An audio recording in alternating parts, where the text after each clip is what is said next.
Oh, good morning, you beautiful souls. Welcome to it, brother. Morning, my brother. Oh, that's all I got Morning left. to you as well. That's all I got left. I think we all spent. My spleen amputated over the weekend, so we know that the spleen is there for sports watching. No, it was an insane weekend. Vive la France, of course, our new world champions fought to over Croatia over the weekend.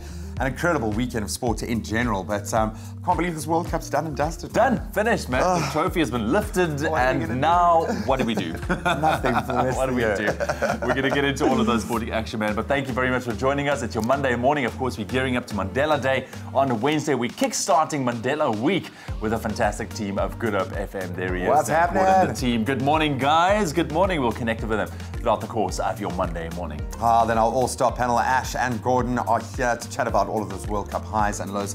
Gordon and I are also going to chat about his brand new academy. I was there at the launch yesterday. Fantastic. I saw goals that will put the World Cup champions to shame. An incredible new start, I think, for one of the best coaches in the country. So I can't wait for that. Fantastic. And then, of course, in terms of music, we've been looking forward to this, I think, all week or month or year. But we finally managed to get it down here. It's Babes What Do More. Yeah. She is here, and she is going to be making some awesome music for us on your Monday morning. Stick around right there. Then I think also feeling the aches and pains of the entire Croatian team. Poor Kevin Anderson lost to Novak Djokovic in the final of Wimbledon yesterday. 21 hours on court it took to get him there. I think the body just failed him in the end, but what a champion and what a gentleman as well. Of course, a proudly South African weekend at Wimbledon with Raven Klaasen also featuring in the final. So we're going to chat to Jeff Coetzee, one of the South African legends of tennis, to get his perspective on how South Africa has just taken center stage in tennis all of a sudden. Love that. Yeah, that's just a snippet of what you can expect throughout the course of your Monday morning. Make yourself comfortable, stay right where you are. Let's get this day started now with the gorgeous Leanne with your news headlines. Thank you, guys, and very good morning to you at home as well. Let's take a look at what's happening in the news. 5 mine workers have died and a 6th was still trapped underground late last night after a fire broke out at a copper mine in Limpopo. The fire broke out in the early hours of yesterday morning at a Palabora mining company. Now, the proto team at the mine was reportedly not geared to complete the rescue. Thus, a proto team from Burgersfort had to be summoned, only arriving around 11 o'clock yesterday. Temperatures of 64 to 67 degrees Celsius made the rescue efforts almost impossible, with ventilation pipes being damaged by the flames. The Hawks have identified the mastermind behind the recent spate of cash-in-transit heists. A Sunday newspaper report states that the Hawks have launched a hunt for Wellington Tsenanda, believed to be the man behind the spate of heists in Gauteng and other provinces. The report said that in the past 10 days, officers had arrested 6 of Tsenanda's men linked to at least 23 cash heists in Gauteng, the Northwest, Limpopo and Mpumalanga. A while ago, police arrested 23 suspects, including a Tshwane Metro policewoman and a 67-year-old grandmother. Now moving further abroad, Botswana, home to the world's largest elephant population, may lift a ban on hunting for the sport in the face of what the government says is a growing conflict between humans and wildlife, a move sure to provoke protests from animal welfare groups. Conservationists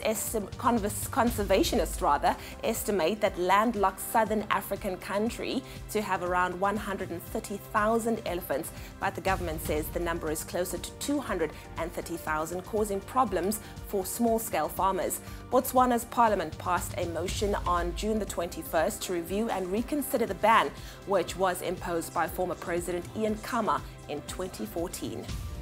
And then finally, US President Donald Trump has described the European Union as a foe on trade.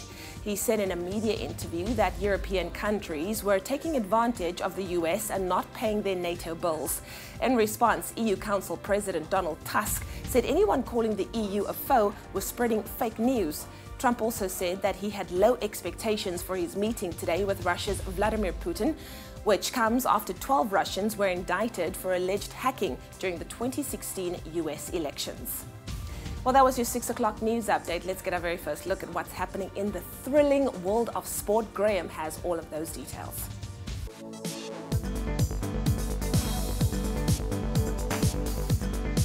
Well, for the very last time this year and for the next 4 years, we kick it off in Russia. Of course, for the 2018 Soccer World Cup, it came to an end last night as France beat Croatia by 4 goals to 2 in that final in Moscow. Goals from Antoine Griezmann, Paul Pogba and Kylian Mbappe sealing the emphatic victory for France, which sees them become world champions for the second time since 1998. In Saturday's third-place playoff match, of course, Belgium beating England by 2-0 to take that bronze medal. We'll delve a little deeper into all of that World Cup action. Love to hear from you. 021 4309 881. Give us a call. Give us your take on this incredible showpiece.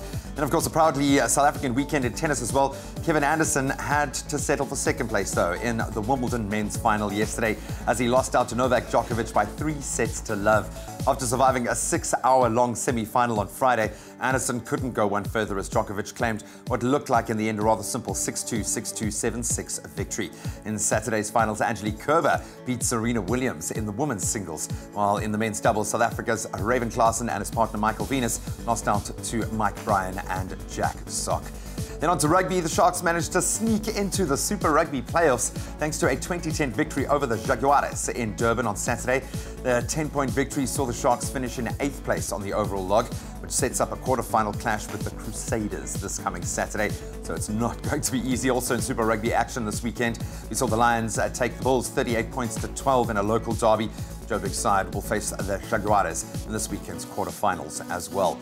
And on to motorsport, that flag flying high. South Africa's Brad Binder claimed his first ever Moto2 World Championship victory yesterday as he finished first at the German Grand Prix. After starting in 10th on the grid at the Sachsenring track, Binder raced to the front of the pack and held out for the win as he finished 0.7 seconds ahead of second place Joan Mir of Spain. In the MotoGP class, Marc Marquez finished first to claim his 9th consecutive race win in Germany. Well, we'll talk World Cup over the first half hour of the show, so stay tuned for that. Right now, let's get you prepped for the weather. More than a club, more than an appliance brand, Defy. Right, it's just after 6 o'clock. Let's quickly take our first look at your weather and your temperatures going into your Monday. And it looks like most parts of the country can expect cool maximums today, so dress warmly. And also sunny to partly cloudy conditions are prevalent for most parts today. Your temperatures, Polokwane starting off on a 2 minimum, reaching a high of 16 degrees. Mbombela 6 and a high of 18. Pretoria 3, 16. Johannesburg 1 and a high of 14 degrees. Mahikeng 4-18, Klerksdorp on 2 minimum, reaching a high of 17. Kimberley on a 6 minimum, your maximum 19 degrees. Bloemfontein cold this morning, -2, staying cool with a maximum 16 degrees. Richards Bay 11-19, Pietermaritzburg 3 and a high of 16. Durban 12-19, Mthatha 2 and a high of 16. East London 11 with a maximum 19 degrees. Cradock 5 and a high of 15. Port Elizabeth 9 minimum, your maximum 18 degrees. George 12-18. Sutherland on 6 minimum, reaching a maximum of 10 degrees. And there's a chance of rain as well. Cape Town at 9-18, Worcester 9-18 as well. Springbok 11-16 and Uppington 11. And the only spot in South Africa that reaches above 20 with a maximum of 21 degrees today. That's a wrap of your weather and your temperatures for the 6 o'clock bulletin. We'll keep you updated throughout the course of your Monday morning. I'm back just after 6:30 with another update.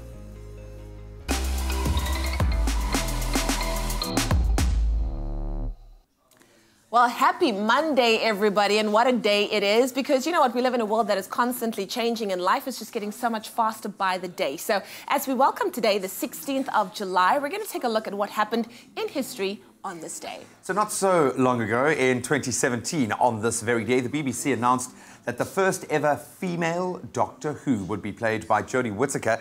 She'll be the first ever female Doctor since the show began back in 1963. It's unbelievable that show is still as probably more popular now than it was then. But welcome, Jodie. Awesome, Stunning. man. And then on this day in 2004, Millennium Park, which was considered the first and most ambitious architectural project in the early 21st century, was for Chicago, was opened to the public. So I would still love to see this in like it looks like something out of like Transformers or the Avengers or something like that. Stunning. Awesome, man.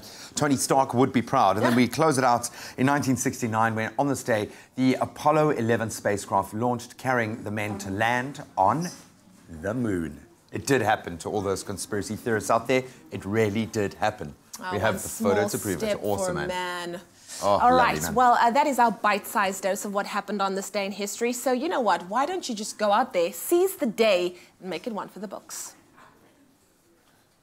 Oh, your Monday morning is now officially underway. Let's quickly take a look at what is happening after the break. When we come back, we kickstart, of course, a Mandela week. We're looking forward to Mandela Day on Wednesday. Good Up FM is here this morning. Dan Gordon and the team, they're hanging out with us. Man, it's always great to have Good Up FM and the team there. Look at them all busy working. We'll catch up with them throughout the course of your Monday. And then, of course, we got to talk about it. All the action that took place on the field is the World Cup final. France came out on top against Croatia. And man, what a game. We predicted it from the get-go, and it can't believe that it is ending already. Ashfaq Mohammed and Gordon Ingerson joining us this morning to run us through all of those highlights. Stick around for that and a whole lot more after the break.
It's my feel-good breakfast show.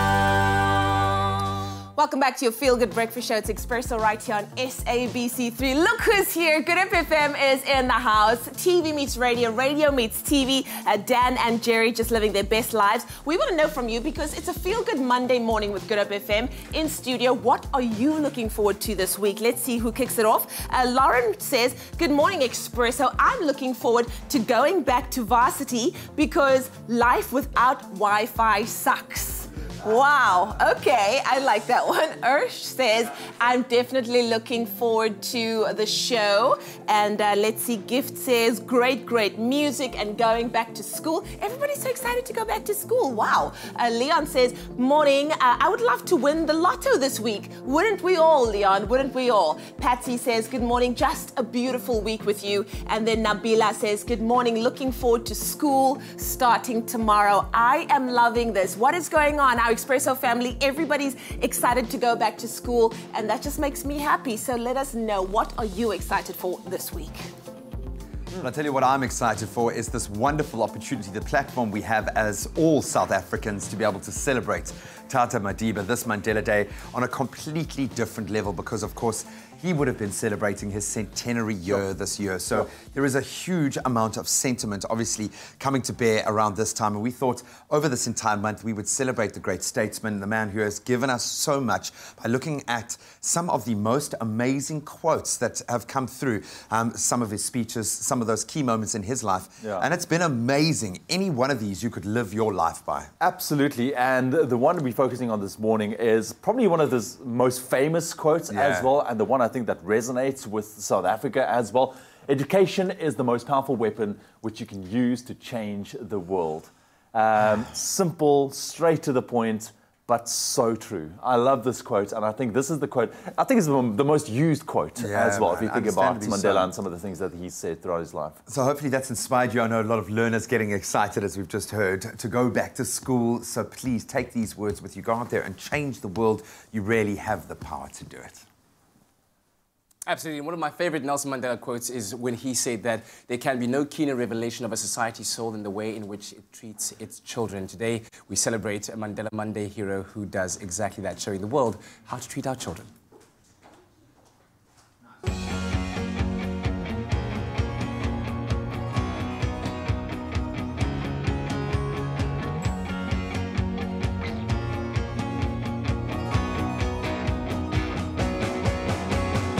I feel motivated to do more because the smile on kids' faces gives me the power to do more in our community. What makes Luke Curries a Mandela Monday hero is that while still a grade 11 learner, he saw what kids in Ocean View were missing in their lives, and he did something about it. While his organization waits for official NGO status, they are already achieving a world of good. Kids Are Kids is an organization that helps underprivileged kids in communities with whatever they need, food, clothing. So we do sports events like this one, and then we do like after-school programs where we help kids with homework and projects. And then we also do like team games where we build the team leadership with the kids. And then we also do the walking bus in the morning, whereby we make kids go safe to school and come home safe. The sports day is actually about connecting kids with other kids that doesn't know each other in the community. So it's actually to build the unity of the kids. Sports is always the key to bringing everyone together. Well, what I'm enjoying here is just for the kids, let they enjoy themselves. Because the whole thing is about them. They are future. And what Luki is doing is the best. Thank you very much, Luki. I like being here at the Kids Are Kids event. I'm having a blast. I like the food. Very nice. For me, what I enjoy today is just unity, because so a lot is happening in our community today that our kids can't play around like this anymore. So for me, just to see this, it brings me joy and I'm happy, you know. We like Luki and we give everything for us, and we get parties, everything. We play soccer, tournaments.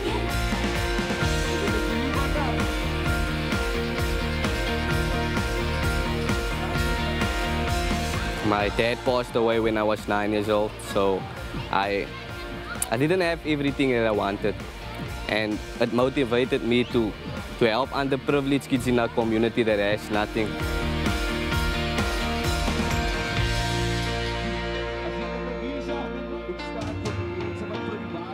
It's actually a big achievement. I didn't expect this to be like the way it was. It was all idea that I posted on Facebook, and that's how big it got. And I got people all over, out of other communities coming in, supporting, helping, donating whatever they need or whatever the need is of the kids. My hopes and dreams for my organization is to expand in South Africa and around South Africa, helping kids all around with whatever they need, even though it's food, clothing, etc., helping them with homework or whatever the need is. Kids Are Kids could really use food, warm and waterproof clothing, outdoor entertainment equipment, stationery, and above all, a vehicle. To help, click on their Facebook page.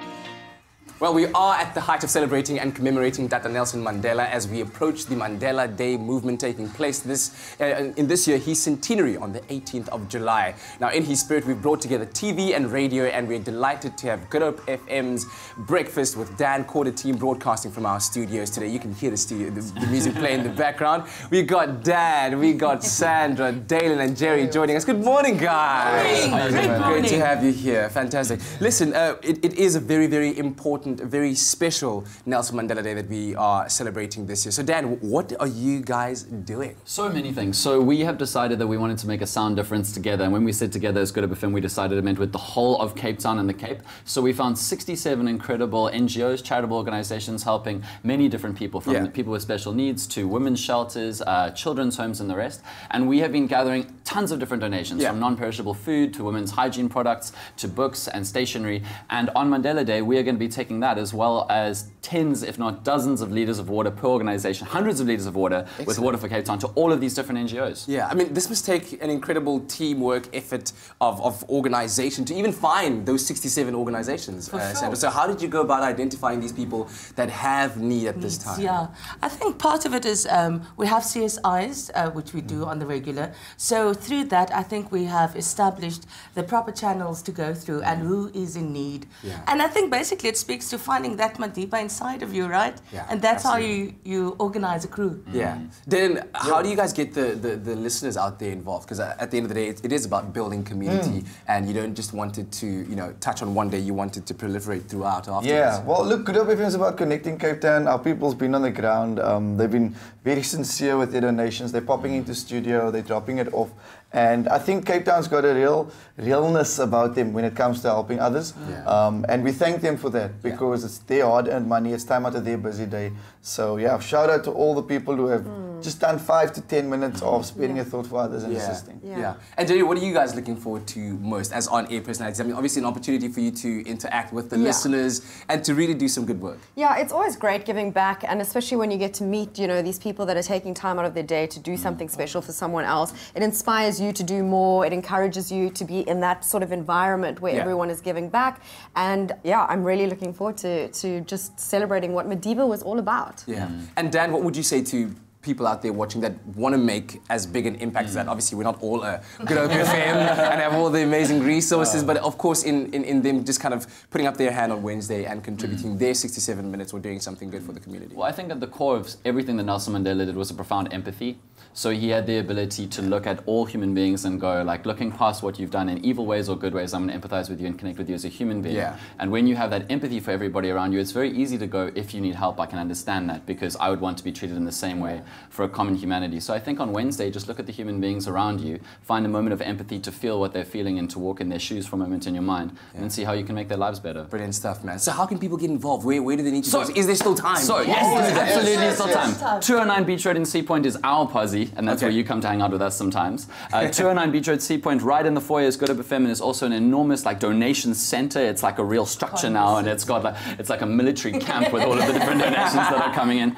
And if you have donations that you want to provide, you need to get there with your donations by tomorrow 4 p.m. Or if you're making one of those extra Kuzobalet massive donations, which is too big for the foyer, way too big for the foyer. Maybe if you're an organization or a business that wants to make an enormous donation, just email us, marketing@goodhopefm.co.za, and we'll collect from you. We're not hinting at corporates to get involved. We're not hinting at all. We would hate that. Yeah, we're not hinting. Well, we certainly are all getting into the spirit of unity and compassion, of course, by meeting radio and TV. If, after all, the spirit of Madiba was about bringing people together. And of course, as Good Hope FM's breakfast team with Dan Corder broadcasting with us in studio today, like he said, before 4 p.m. tomorrow, get those donations there, 209 Beach Road, that's at the SABC building. And of course, stay tuned to see more of this dynamic team in action on this Monday morning. Oh man, I can't believe it's going to be the last time we're doing this. Scott Gordon and Ash for one last chat, yes, but I can't wait to hone in on a brand new, the Hamilton's Football Academy. Of course, I was there at the launch yesterday. So proud of what you've done. So I want to get into why one of the most sought-after coaches is now coaching a group of 12 to 15-year-old players. But yeah, thank you so much for joining us, man. Cannot wait for that. It's going to be absolutely amazing. While we have them here as well, we are running you through the highlights of everything that went out on the field yesterday between France and Croatia. It's going to be very exciting, man. We'll get their thoughts on the iconic match when France lifted that trophy at the end of the day. We'll be back at just after this break.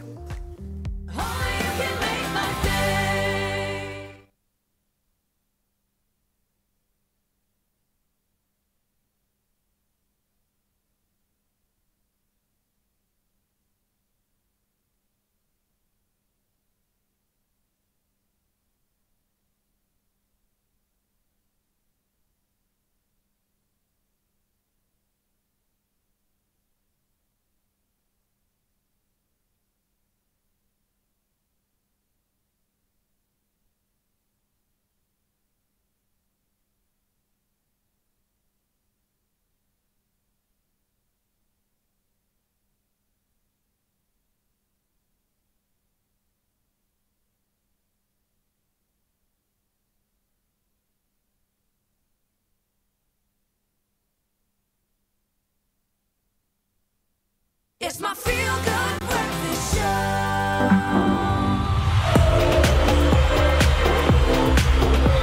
Welcome back to Live with Expresso. As for the very last time we talk World Cup 2018, Russia. Gordon, are you ready?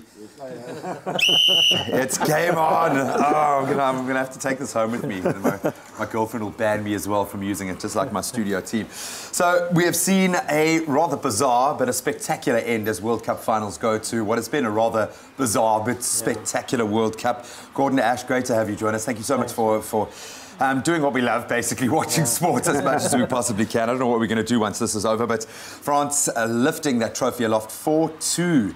When last did we see 6 goals in a World Cup final? Ash, I'm going to start with you. Croatia, maybe not enough left in the tank. They still showed that fighting spirit. but ultimately France proving their credentials. Yeah, they fix off going to extra time, 3 games in a row, you know, just you could see the legs wasn't there anymore. Modric wasn't, he tried hard, you know, but Kante was there and just not enough influence. Mbappe space out wide for the French, just devastating how he got past the defense there. Every single time he broke it. Definitely the standout star. In fact, the second youngest player in history of the World Cup after the great Pele. And is that a sign? Do you think we're seeing a future Pele in the mix there in Mbappe? Without a doubt. I mean, he was absolutely magnificent the whole tournament. He played well, he created opportunities, he scored goals. And you know what I like about him? It seems to me that he's really got his feet on the ground. Yeah. You know, he's not big-headed, he's very humble. You know, he's always got a smile on his face, works hard, and I think he's going to go all the way. And he doesn't dive as much as Neymar. Yeah, he certainly brought himself back from that after his antics. Well, let's talk about the goals that came. Of course, some strange goals in that. Mario Mandzukic getting an own goal off that Griezmann free kick. Then a Griezmann penalty, and then, of course, Paul Pogba first tried with the right, then cashed in with the left, and Kylian Mbappe showing his absolute class. I think this is the first time we've seen an own goal in a World Cup final, and the first time we've seen a player score an own goal and a goal in the World Cup. Scored at both ends, also the VR coming into effect there. This is Griezmann's penalty. Ash, I want to ask you this. What do you make of the introduction of our video referral system? Yeah, it's quite controversial, but I like it, you know, for the big bloopers. Sometimes referees do miss things, assistant referees as well. For me, that was a penalty. You know, people talk about intent and that kind of thing, but the ball hit his hand, you know. I know soccer historians and that may say it wasn't intentional, so a ref should have played on. But previously in this World Cup, we've seen as soon as the ball touches the hand, it's penalty. It's a penalty. Yeah. I mean, surely if there was intent, then it's a red card. Yeah. But he stayed on the field. I think the journey of this Croatian side, when we look at how far they've come, as you said, they've played more extra time football than anyone else. Could they have beaten this French team? Do you think there was a way that they could have found their way around Deschamps and the way that he has structured this French? Graham, I think France were very, very good. They were excellent on the day, you know. And you know, Modric was a very good player on the day. He was a player of the tournament. He's done fantastically well, but just not enough. And I think France thoroughly deserved their victory. I mean, Griezmann playing outstanding. You know, all the Pogba, what a goal he scored. You know, so I think they just had too many guns for him on the day. I'm glad you mentioned Pogba because so much has been said about maybe the way that he's not being utilised in the right manner.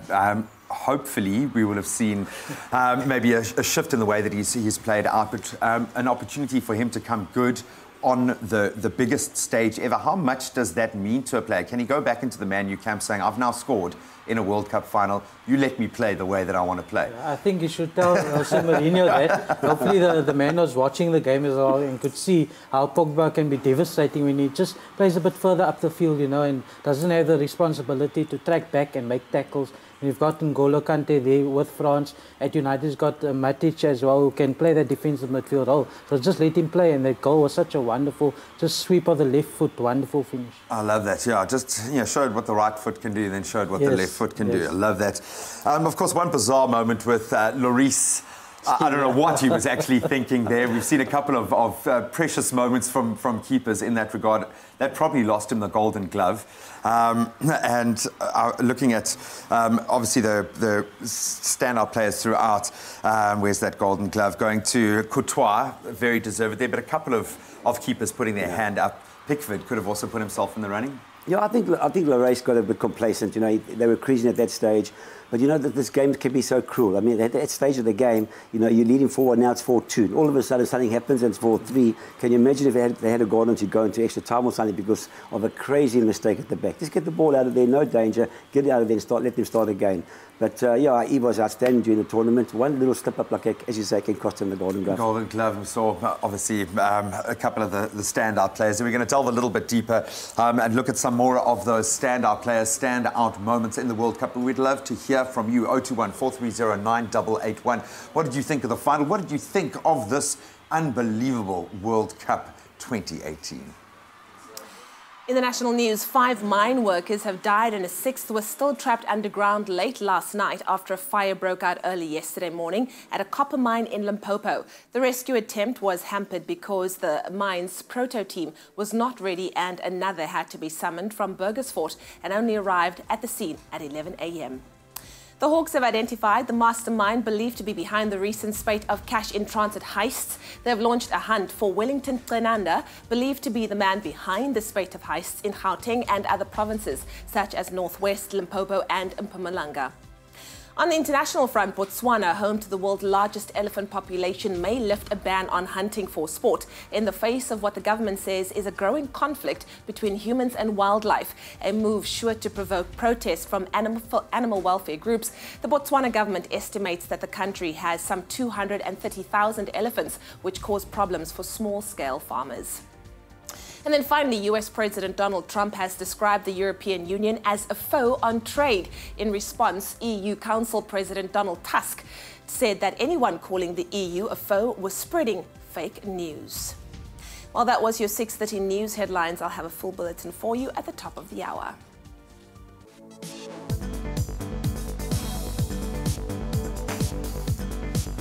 So the 2018 Soccer World Cup came to an end last night as France beat Croatia by 4-2 in that final in Moscow. In tennis, Kevin Anderson had to settle for second place in the Wimbledon men's final yesterday, losing out to Novak Djokovic by 3-0. In rugby, the Sharks managed to sneak into the Super Rugby playoffs thanks to a 20-10 victory over the Jaguares in Durban on Saturday. For the Lions, they beat the Bulls by 38 points to 12. And a great weekend in motorsport as South Africa's Brad Binder claimed the first ever Moto2 World Championship victory yesterday as he finished first at the German Grand Prix. More on all of those stories on the top of the hour.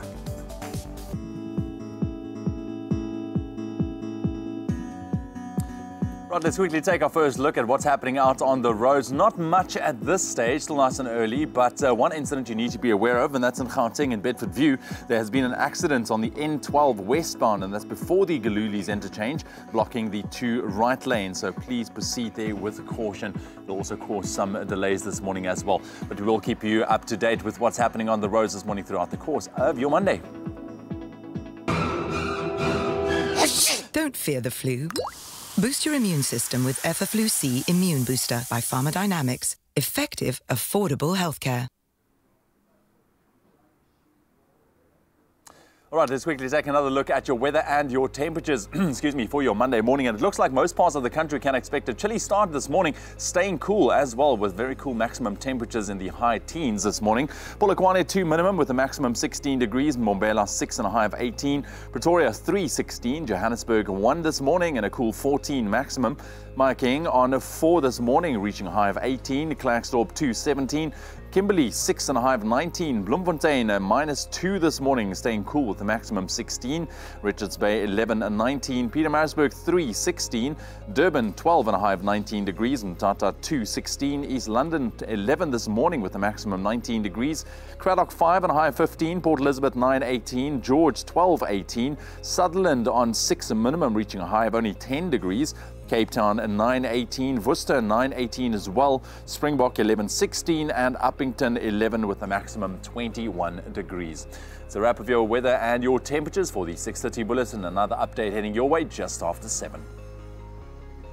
All right, exciting news. Now listen, over the past couple of days we've had the privilege of having former Bafana Bafana coach Gordon Egerson chatting to us about World Cup fever. But now there's another kind of fever around the mother city, a very exciting one. The fact that yesterday was a special day in the launch of the Hamilton's Football Academy that Mr. Gordon Egerson himself launched. I think that is, it deserves a round of applause on this Monday morning. Congratulations, sir. I want you to look at the smile on this man's face now as he starts talking about this. Yeah. You looked like a young man buzzing around those fields yesterday. I have to thank you for giving us an inside window into what was truly the football played on these pitches, and we're going to have a full breakdown of the tournament later this week. It was superb. The structures that these kids were employing, the innate understanding of the game, and these are young men. Gordon, I would imagine a couple of PSL teams have come knocking on your door ahead of the new season, yet you've chosen to put your knowledge, your football might into these young players. Why? Why? You know, Graham, it's a long story. I've been involved in football in South Africa now for over 30 years. You know, coaching at the highest level. I've won many championships, as you know, many cup competitions. I've coached Bafana Bafana. I won played against Spain, the world champions, the European champions, and beat them. We played against Russia, and Russia got a standing ovation off the field. And, you get to a stage where you say to yourself, what can I do now to give back? Football's really been good to me over my life, and the biggest problem I had when I was with Bafana Bafana was that I found I had to coach players at that level. And I don't think that a national team coach has to coach players at that level. You've got to come up with a game plan, tell the guys, listen, boys, this is how we're going to play today. This is what I want you to do. This is how we're going to do our corners. This is how we're going to do our free kicks. Be aware of this and be aware of that. Manage the players and go out there. And I found that I had to do a lot of coaching. And I thought to myself, why would I have to give a player who's 27 years of age a debut in the national team? He should have been having his debut when he was 20 or 19. Yeah. And I think starting now with the under 13s, under 11s, under 9s, under 11s, under 12s, under 15s, we can really coach those boys. And our dream, my partner, Bryn Ressel, we share a passion of giving back to the communities. He's a philanthropist, and we want to give back. And we want to create education opportunities for kids. We've done that already. We've got bursaries for 1 or 2 of our kids.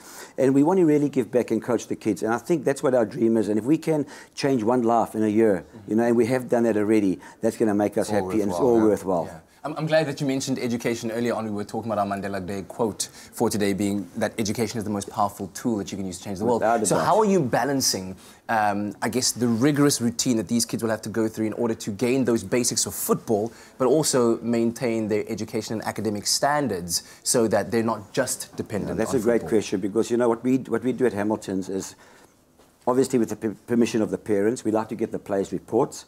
We have tutors who will look after the kids when they're having a tough time in certain subjects, because it's so important. A kid can go through an academy, become really a good player, and all of a sudden break his ankle and not become the same player. And he needs to have something to fall back on. And we put our kids through these situations. And if a kid is battling a little bit in Afrikaans or in English or in maths, we'll get a tutor in, sit with him before he trains, and we'll tell him, listen, you can't train until you've done your half an hour with the tutor, whatever the case may be. So we get the balance right, because we really believe that education is, as you said yourself, it's a great tool to have, and we need it, and also the intelligence of the players. I mean, we've got players that are really sharp, and, in South African football, sometimes you often hear now we look behind, so I think the intelligence and having that kind of knowledge and being given the opportunity to have that. I mean, we have kids, we go on a weekly basis into places like Khayelitsha and see kids there, and we see them on a regular basis and we coach them. But not only do we want to coach the players, I also want to try and coach the coaches, because when we leave them, we don't go back. Those coaches will have a little bit more legacy, they'll have a little bit more to go and know why they're doing certain things.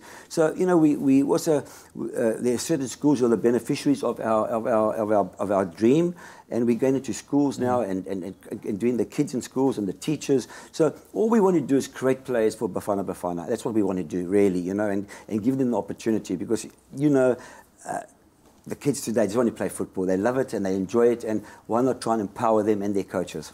I love that. Cool. And the sweetest thing was watching about 500 kids running around saying, Coach, Coach, Coach, Coach, Coach. You can see the mentor role that you've stepped into there. But congratulations on a stellar launch. Can't wait to reveal some of the action that went on those fields, too. The goals that I saw being scored yesterday, truly remarkable stuff. So we're going to keep Gordon around to chat a little bit more, All I want to know is it too late for us, Coach?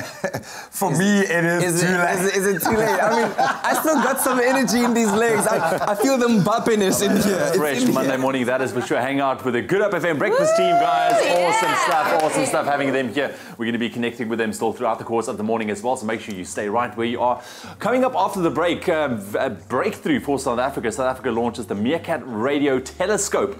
We'll get into that. That's a proud moment for us as South Africa. And then we're getting to know the artist that brought us the national anthem of Wakanda. I'm talking about Babes Wodumo. She is in the house, and we can't wait to get to know her a little bit better after the break. She brought us the national anthem, right?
happy Monday and welcome back to your feel-good breakfast show, Expresso on SABC3. We're hanging out with the Good Hope breakfast team with Dan Corder. What up, what up, what up, what up, what up? Time for us to catch up on some entertainment news, guys. Our first story, Leanne and I had a major bet regarding the final on Friday, which Leanne has categorically refused now to pay. No. Over to you, Leanne Williams. Pay, but I'm going to pay it off in installments.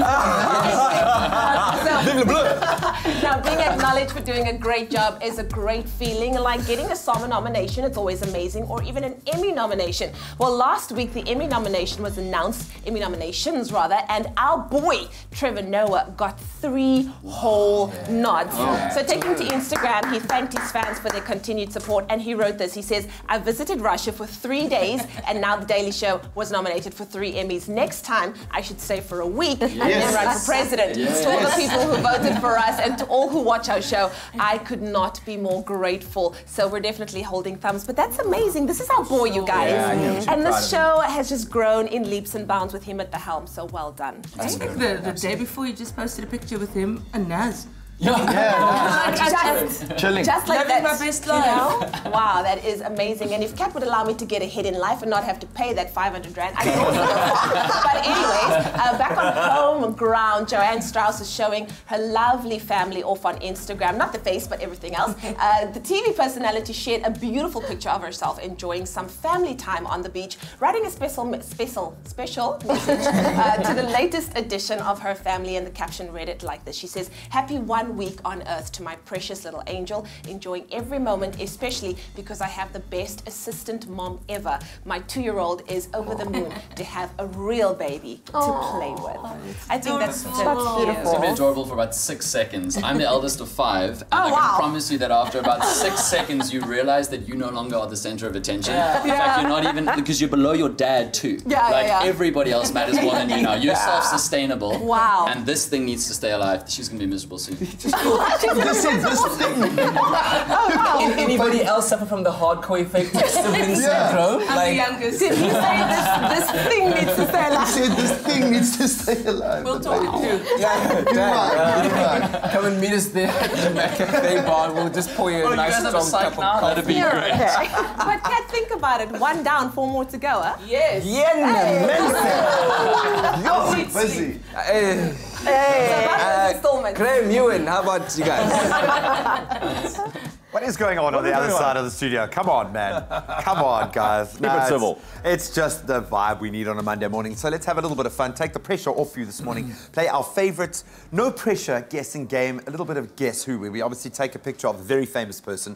We post it, but we pixelate it completely. And then you got to guess who, but we will give you some clues. Look, I think, we're really making this one She easy likes purple. this She likes wearing purple. That's our first. next to green, I don't know. So here's some of the clues. Once again, very, very easy. I'm sure you'll know exactly who we're talking about.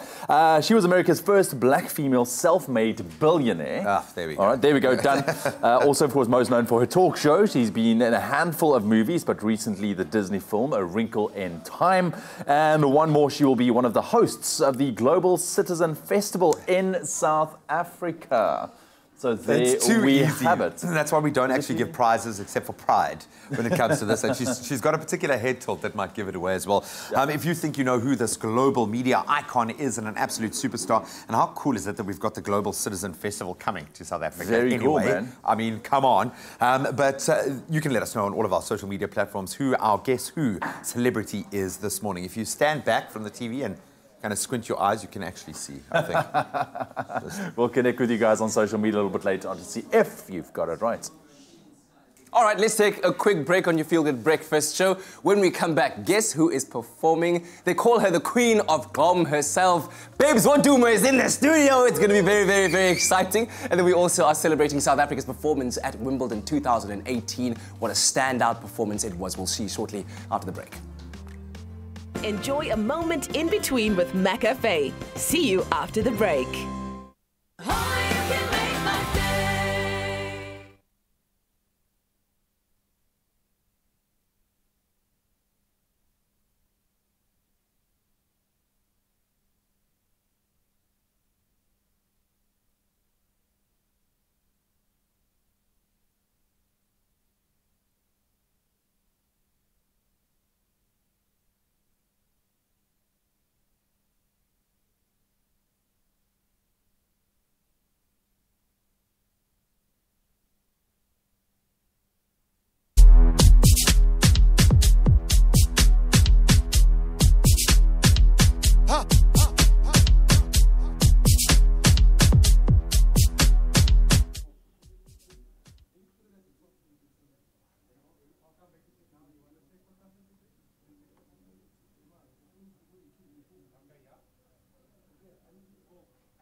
It's my feel-good breakfast show.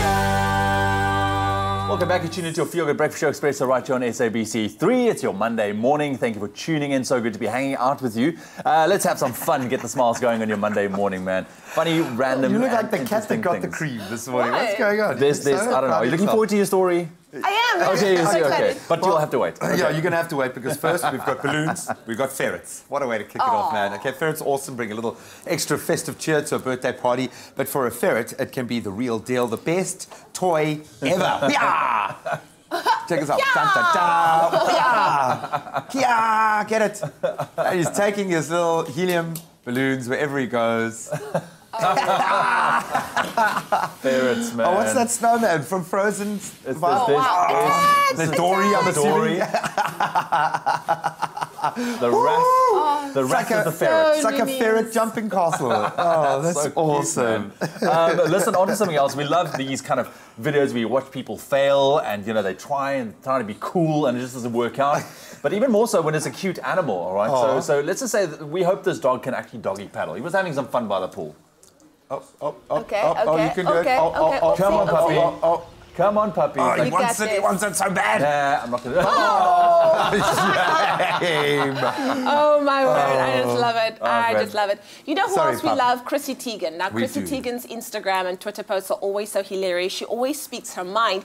And I loved when she held a World Cup brunch. And what she did is she feigned ignorance about not knowing who was out. And all of a sudden, it ended her brunch. She said this: I'm having a World Cup brunch party for the big game. Which food from both countries, Croatian cuisine versus French/Belgian? Where my Croatians at? Any recommendations? Welcome. So, I mean, she was just trying to pretend like she didn't know what was going on here. But Chrissy, Belgium in there. What? French, Belgian. French, Belgium. Oh, my word. There are a lot of cultural What happened crossovers. to Belgium? It's France versus Croatia. She says, I missed this. Lol. They lost to France.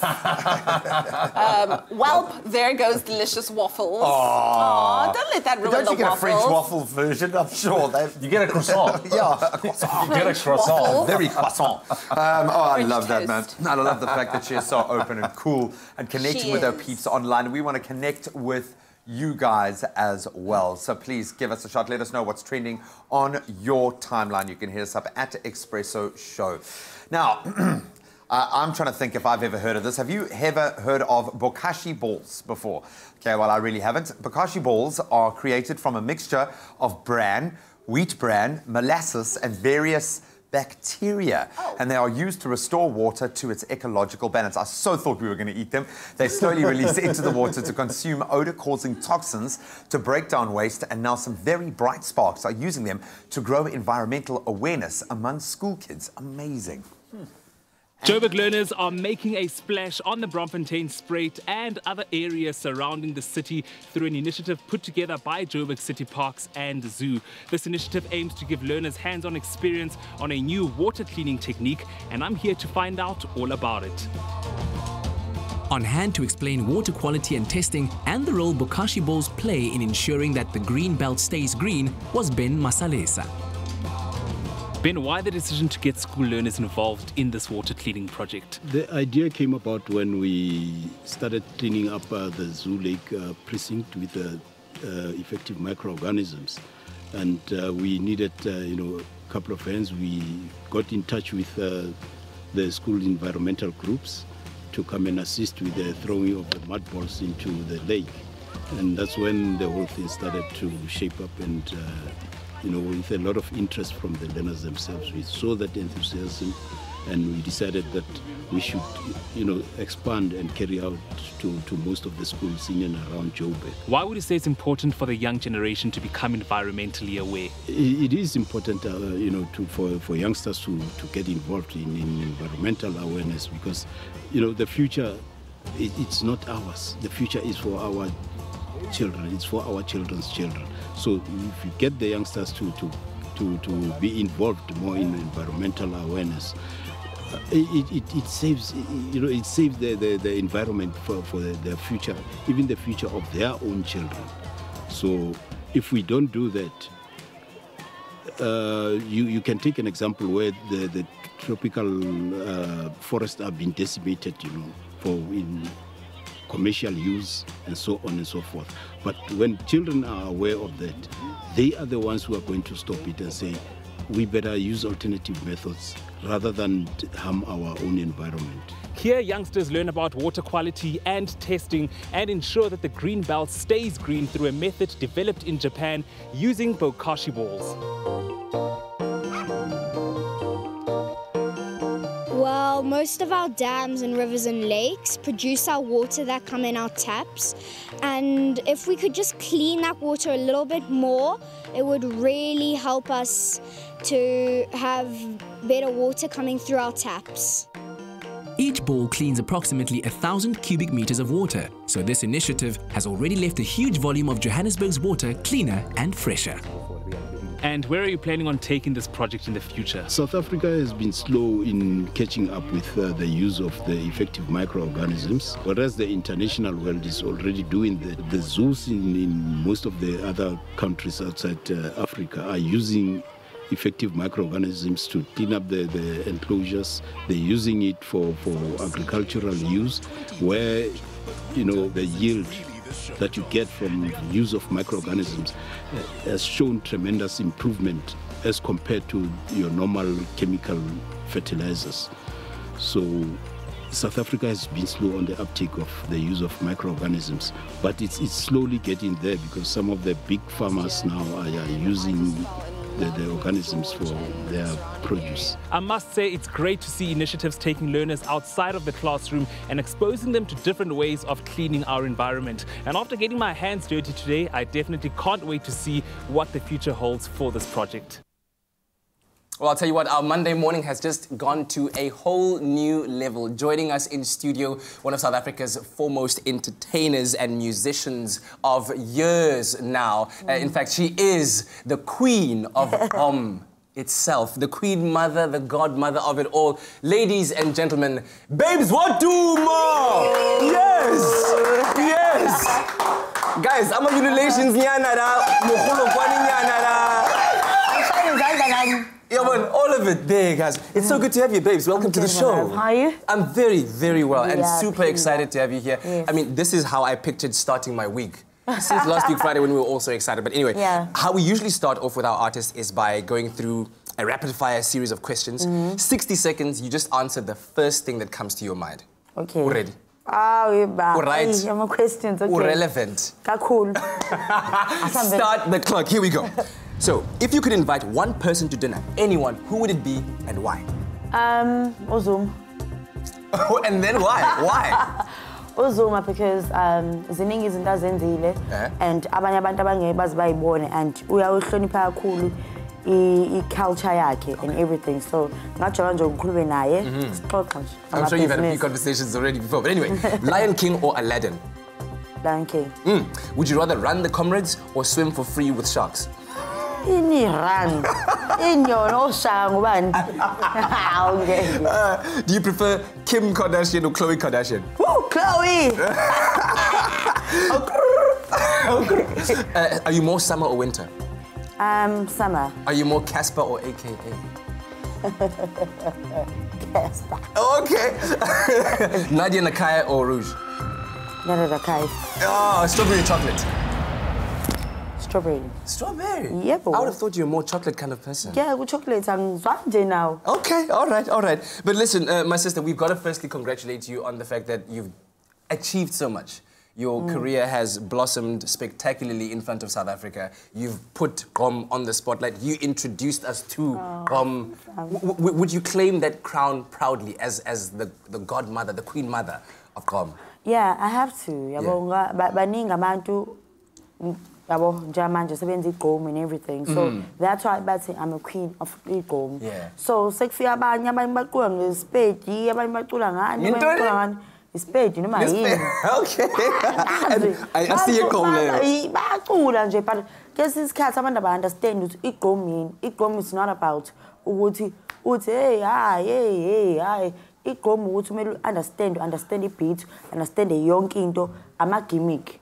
So abanye bayicula bayibhala mina angiyibhali yabo yonke into engiyiculayo angiyibhali ngiyayi-creator same time e-studio. So ama-gimmicks lawo into eqhamuka manje igqom lelo. Okay. Yabo so abanye abantu baya-understand but ngiyabonga peace.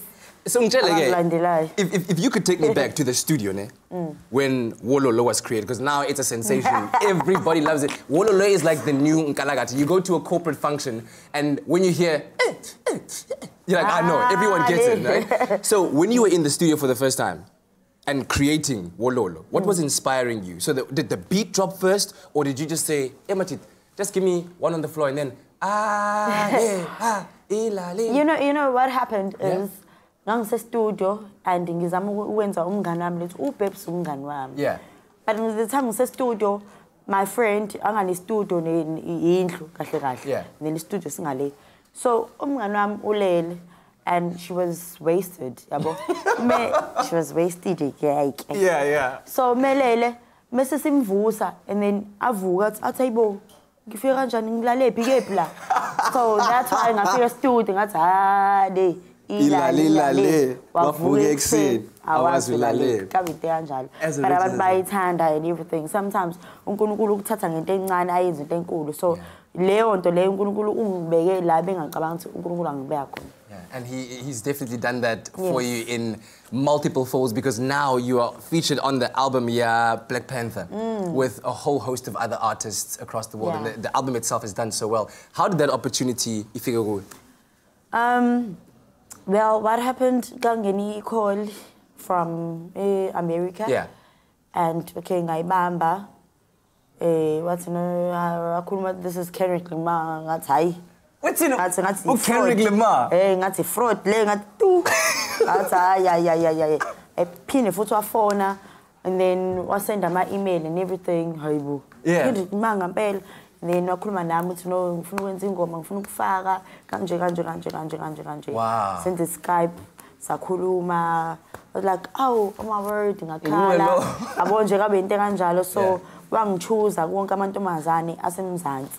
So that is a privilege and an honor uba kuyona. So yabo nje izinto zazo imali yangilandela guys. Umngani wakho for imali. Benjamin. Oh, listen, it's brilliant. And later on, before you perform, I want to talk about that moment when you were sitting in the cinema at the Black Panther premiere, and the next thing in that massive scene where they're walking in, and you hear Wololo in the background. We want to talk about that and more, and of course, do not miss out on a live performance from Babes Wodumo on your Feel Good Breakfast show. Mondays will never be the same again! In the national news this morning, 5 mine workers have died and a 6th was still trapped underground late last night after a fire broke out at a copper mine in Limpopo. The fire broke out in the early hours of yesterday morning at a Palabora Mining Company mine. The proto team at the mine was reportedly not geared to complete the rescue, thus a proto team from Burgersfort had to be summoned, only arriving at 11 a.m. yesterday. Temperatures of 64 to 67 degrees Celsius made the rescue efforts almost impossible, with ventilation pipes being damaged by the flames. The Hawks have identified the mastermind believed to be behind the recent spate of cash-in-transit heists. A Sunday newspaper report states that the Hawks have launched a hunt for Wellington Qinanda, believed to be the man behind the spate of heists in Gauteng and other provinces. The report said that in the past 10 days, officers had arrested 6 of Qinanda's men linked to at least 23 cash heists in Gauteng, the Northwest, Limpopo and Mpumalanga. A while ago, police arrested 23 suspects, including a Tshwane Metro policewoman and a 67-year-old grandmother. Now moving further abroad, Botswana, home to the world's largest elephant population, may lift a ban on hunting for sport in the face of what the government says is growing conflict between humans and wildlife. A move sure to provoke protests from animal welfare groups. Conservationists estimate that the landlocked southern African country to have around 130,000 elephants, but the government says the number is higher, close to 230,000, causing problems for small-scale farmers. Botswana's parliament passed a motion on June the 21st to review and reconsider the ban, which was imposed by former President Ian Khama in 2014.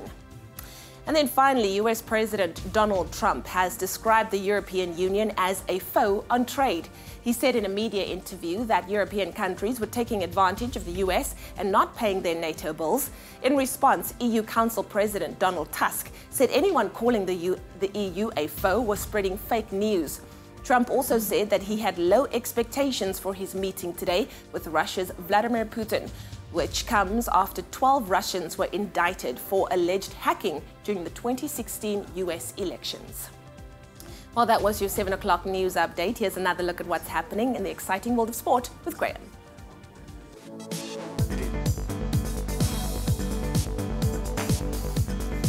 Oleanne, it is so exciting this weekend. Of course, the 2018 Soccer World Cup came to an end last night as France beat Croatia by 4-2 in the final in Moscow.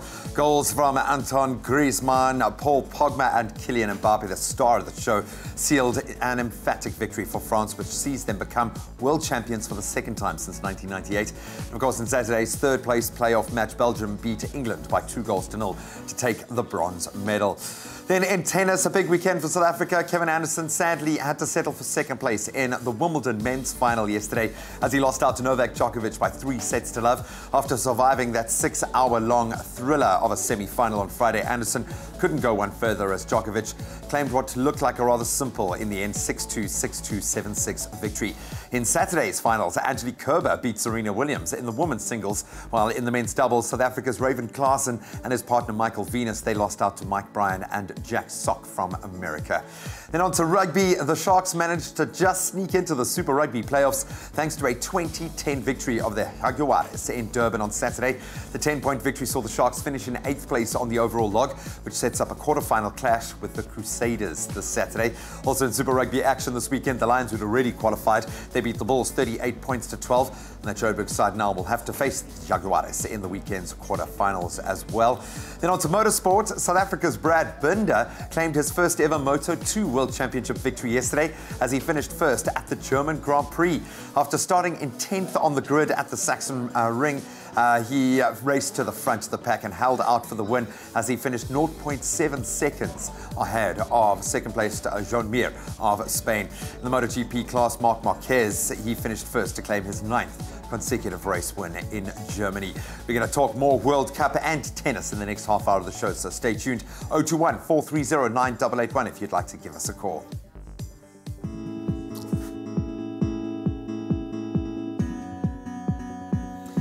But let's quickly take another look at what's happening out on the roads. It's nice and early on your Monday morning in Gauteng in central Johannesburg. There has been an accident on the Francois Oberholzer freeway, and this is causing very heavy delays from Dorado Avenue. Just be aware of that.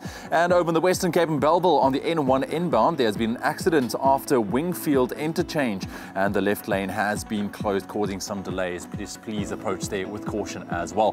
That's what I have for you in terms of your roads. Please be careful if you're still taking to the roads this morning. I'll bring you another update in half an hour's time. Turning air into pristine, clean drinking water. Cirrus Water, the future of sustainable drinking water. Let's quickly take another look at your weather and your temperatures on your Monday morning, and it looks like most parts of South Africa can expect a cool day going into your Monday. Your temperatures, Polokwane 2 minimum with a maximum of 16 degrees, Mbombela 6 and a high of 18, Pretoria 3, 16, Johannesburg 1 and a high of 14 degrees, Mahikeng 4 and a high of 18, Klerksdorp 2, 17, Kimberley 6 minimum this morning with a maximum of 19, Bloemfontein starting off on -2, staying cool with a maximum 16 degrees, Richards Bay 11, 19, Pietermaritzburg Johannesburg 3 and a high of 16 degrees. Durban 12, 19. Mthatha 2, 16. East London 11 with a high of 19 degrees. Cradock 5, 15. Port Elizabeth 9 this morning with a maximum 18 degrees.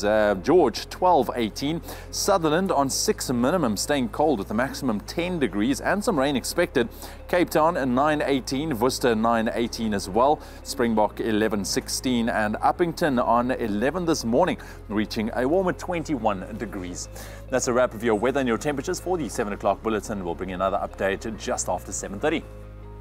Well, yeah, here's a question. Do you think you can shop? Yeah? You think you can shop? Well, there's an opportunity for you to prove your shopping skills and win big with Blue Route Mall. Yeah, that's right. Now, 2 lucky shoppers will be winning a brand new Kia Picanto valued at over 130,000 Rand. All you need to do is head over to Blue Route Mall, spend 250 Rand or more, and you'll be entered into one of the 2 grand finales. Yep, you have from today until the 26th of August to enter, and that's all, that is not all, in that the viewers and shoppers also visiting Blue Route Mall on Facebook, visit them on Facebook, have a chance to win a variety of fabulous and exciting prizes too, so engage with them on social media. That's amazing. The competition closes on August the 26th, so you have loads of time, but make sure it doesn't run out. T's and C's apply. That's amazing. Oh man, it's been an amazing show. Thank you so much for joining us. We've got such a stellar lineup of guests. Jeff Coetzee, an amazing tennis player in his own right, is here to talk about South Africa shining at Wimbledon. Where did this come from? 2 finalists in one weekend. Awesome, man. So proud. And something else that we can be proud of South Africa, we finally launched its official, the SA Meerkat Radio Telescope. Yes, I'm just imagining this. That's exactly what it is doing, all right? We're going to unfold and unpack that in just a little bit. Proud moment for South Africa indeed.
Yes, welcome back. You're tuned to your Feel Good Breakfast Show Expresso right here on SABC3. Now, it's a very special edition of Final Frontier this morning.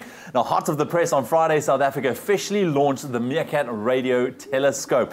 Now, it sits in the middle of the Northern Cape and consists of 64 giant dishes that are each 13.5 meters in diameter. It is spectacular. Now, one man who's been smiling since Friday is Dr. Daniel Kanema, who attended the launch himself and is right here on our couch this morning. Daniel, man, how are you feeling, dude? Yeah, excited. I mean, I know everyone's excited about the sport, but like this was super exciting. Look, man, we're going to get unfold this a little bit more, but what a momentous achievement, not only for South Africa, but I mean for world science as well. Yeah, absolutely. I mean, we're on the world stage truly now. Yeah. I mean, this is an incredible instrument and an incredible achievement for South Africa. And I can just imagine, I mean, you had first-hand experience what it was like to stand there. I mean, we see the pictures, but I mean, these things are huge. They're huge. I mean, you know, 20 meters tall, like standing next to it and moving silently around. It's very, very impressive. Okay, so let's talk about the Meerkat. What is it made of exactly, and how does it work, first of all? Yeah, so as you said, there's 64 of these dishes. They're about 13 meters in collecting area,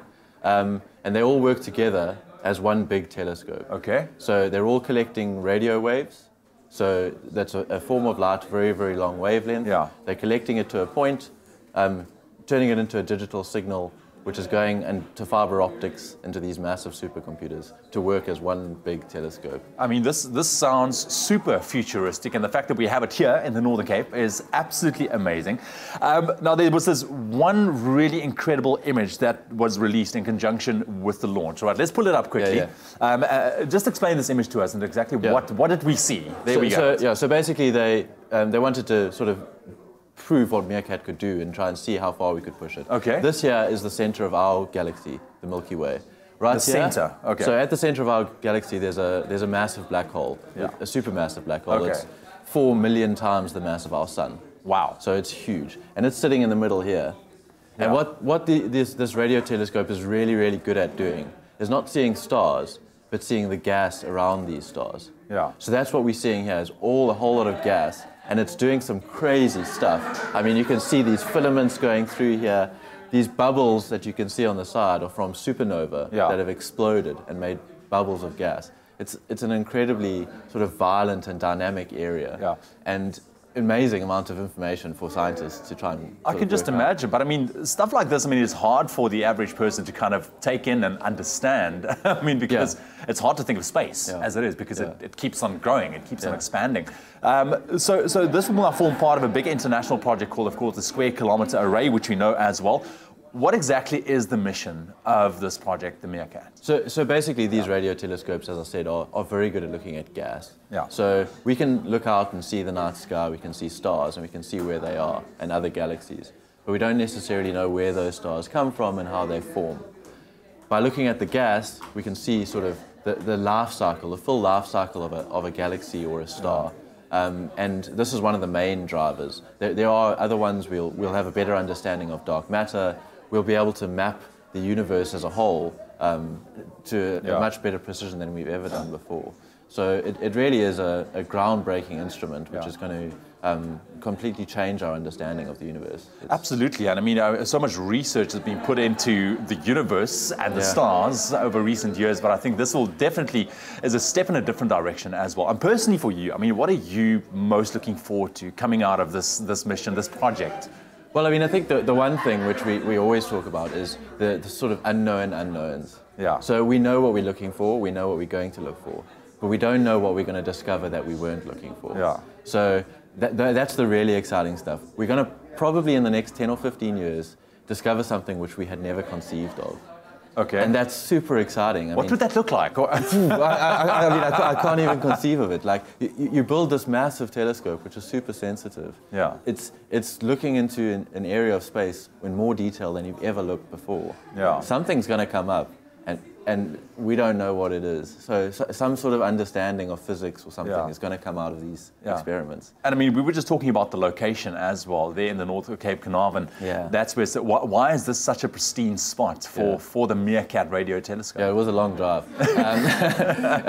But basically, you want somewhere where there is no radio interference. So no cell phones, no TV signal, nothing. So it's a very, very quiet area. because these are very, very sensitive telescopes. They're picking up signals which are billions and billions of times more weaker than your cell phone signal. Man.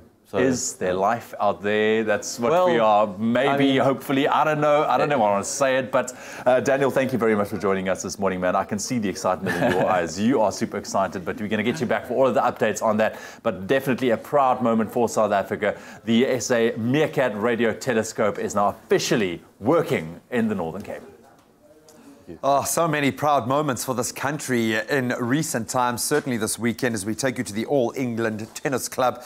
And of course, joined by former professional tennis player Jeff Coetzee to talk about not one, not two, obviously final appearances, but the appearance of so many South Africans in the mix in world tennis. Let's start. First of all, welcome. Great to connect with you, man. I know how emotionally invested you are in South African tennis. To see Kevin Anderson do what he has done, to falter at that final step, I think that last hurdle just too much for his mind, maybe his body, having spent 21 hours or something close to that on court. Kevin Anderson losing out to Novak Djokovic in straight sets in that final. What do you make of Kev's appearance, performance at Wimbledon this year? Yeah, I think it's a great effort for Kevin to make the finals, you know, and the semi-final did take its toll, as you saw yesterday. But I mean, all credit to Kevin. I mean, what a wonderful tournament he's had. And also, you know, US Open last year as well. So, you know, with a couple of slams. And I think he's really right up there. You know, it's a matter of time. Then hopefully he can take a slam. I mean, some of the commentators, they raised, and I think it was Boris Becker that spoke about having an A and a B game, and that at his best, his A game could beat the best in the world. His service game was amazing, and that let him down yesterday. Unfortunately, his first serve percentage just wasn't there. Novak almost looked like the big server out of the two of them, but it was those adjustments that Novak made to counter his style of play, and it just felt like he couldn't make any changes to the way he was playing. Is that a mental thing? Is that a lack of experience in those big finals? I think it's just a matter of, you know, you have to have a percentage, and Kevin relies so much on his serve, and when that kind of lets him down, he needs to get a plan B, where I felt like I didn't dominate, and obviously with no legs, it was really tough, and that's what you need to do, especially in the finals. You need around high 60% first serves or second serves to win the match. Especially if you're a 6-foot giant server, that's your game, and Novak was superb, looking pretty close to his best. 32 plays 35. The age groups there is 32 when you should be peaking as a tennis player.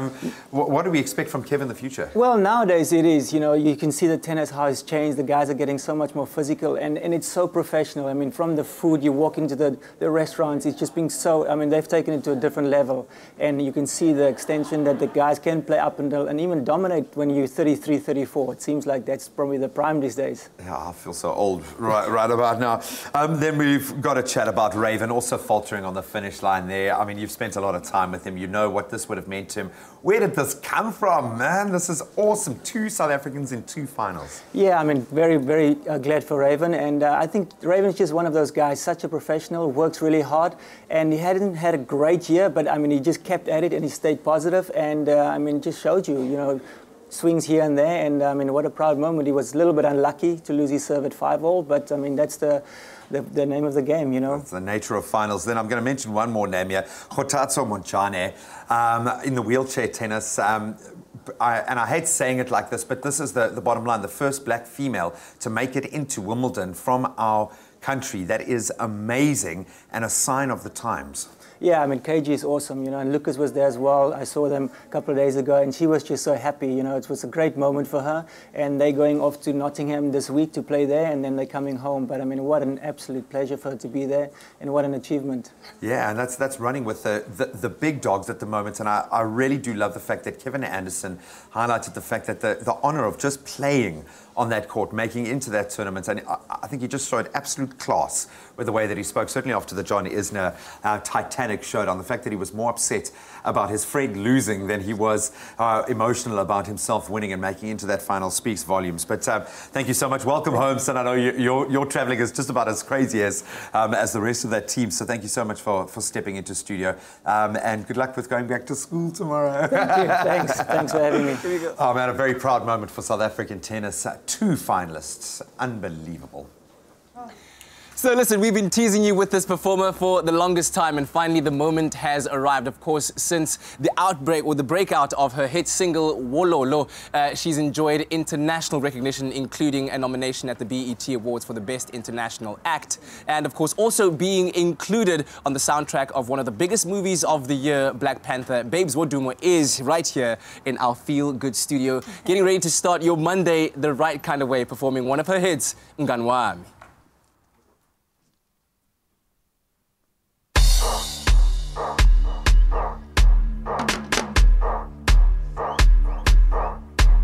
Ready? Hey.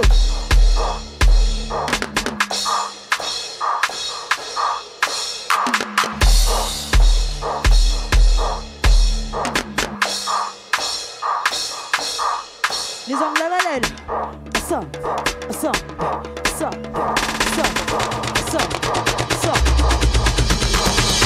Iwes Mngani Wami, Mabi Mngani Wami, Thuzi Mngani Wami, Babazani bo, Ubebs Mngani Wami, Ujack Mngani Wami, Dana Mngani Wami, Babazani bo, Babazani, Washa, Iwes Mngani Wami, Mabi Mngani Wami, Thuzi Mngani Wami, Babazani bo, Ubebs Mngani Wami, Ujack Mngani Wami, Dana Mngani Wami, Babazani bo, Babazani, Washa, Babazani bo, Babazani, Washa. Ego, Ego, Ego, Ego, ma. Ego, Ego, ma. Son, chase.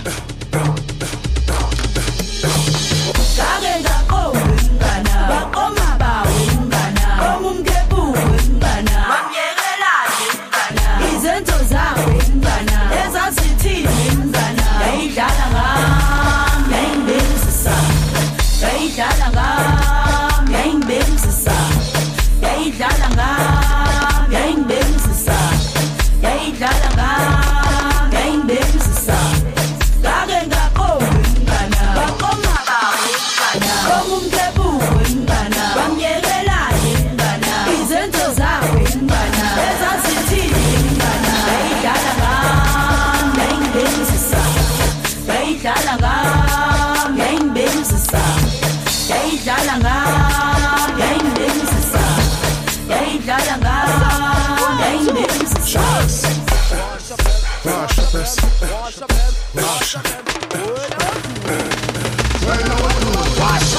Sesadala makhokhoy, asicayiseli benu, siphenduka mahashe.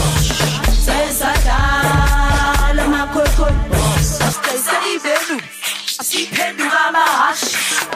Now she's super dead, very scary. Now she's super dead, very scary. Now she's super dead, very scary. Now she's super dead, very scary. Now she's super dead, very scary. Now she's super dead, very scary.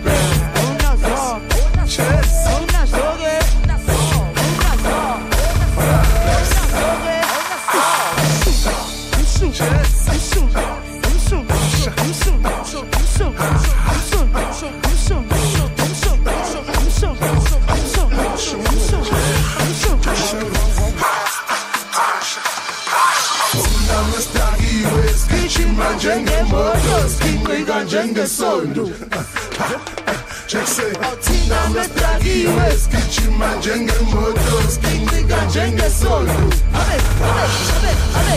Tina mestagiwe skichima njenge moto skinga njenge sondo Tina mestagiwe skichima njenge moto skinga njenge sondo Iwes Mngani Wami, Mabi Mngani Wami, Thuzi Mngani Wami, Babazani bo, Iwes Mngani Wami, Ujack Mngani Wami, Dana Mngani Wami, Babazani bo, Babazani, Washa, Babazani, Washa,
It's my feel-good breakfast show. Hey Lele, welcome back to your Feel Good Breakfast Show Expresso on SABC3. What a way we've kickstarted your Monday. If you didn't tune in early on, you better make sure you catch the video on YouTube later on. Babes Woduma performing Nganwam, and there'll be more where that came from a little bit later on. Right now, it is time for us to catch the morning headlines. Hey, in the national news this morning, 5 mine workers have died and a 6th was still trapped underground late last night after a fire broke out early yesterday morning at a copper mine in Limpopo. Now, the rescue attempt was hampered because the mine's proto team was not ready and another had to be summoned from Burgersfort and only arrived on the scene at 11 a.m. The Hawks have identified the mastermind believed to be behind the recent spate of cash-in-transit heists. They've launched a manhunt for Wellington Tsenanda, believed to be the man behind the spate of heists in Gauteng and other provinces such as Northwest, Limpopo and Mpumalanga. On the international front, Botswana, home to the world's largest elephant population, may lift a ban on hunting for sport in the face of what the government says is growing conflict between humans and wildlife, a move sure to provoke protests from animal welfare groups. The Botswana government estimates that the country has some 230,000 elephants, which cause problems for small-scale farmers. And then finally, US President Donald Trump has described the European Union as a foe on trade. In response, EU Council President Donald Tusk said anyone calling the EU a foe was spreading fake news. Well, that was your 7:30 news update. I'll have a full bulletin for you at the top of the hour. Here's Graham with your sporting headlines.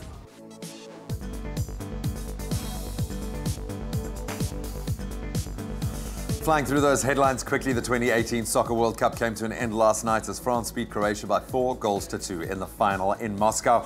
Big weekend for South Africa in tennis. Kevin Anderson sadly had to settle for second place in the Wimbledon men's final yesterday as he lost to Novak Djokovic by 3-0.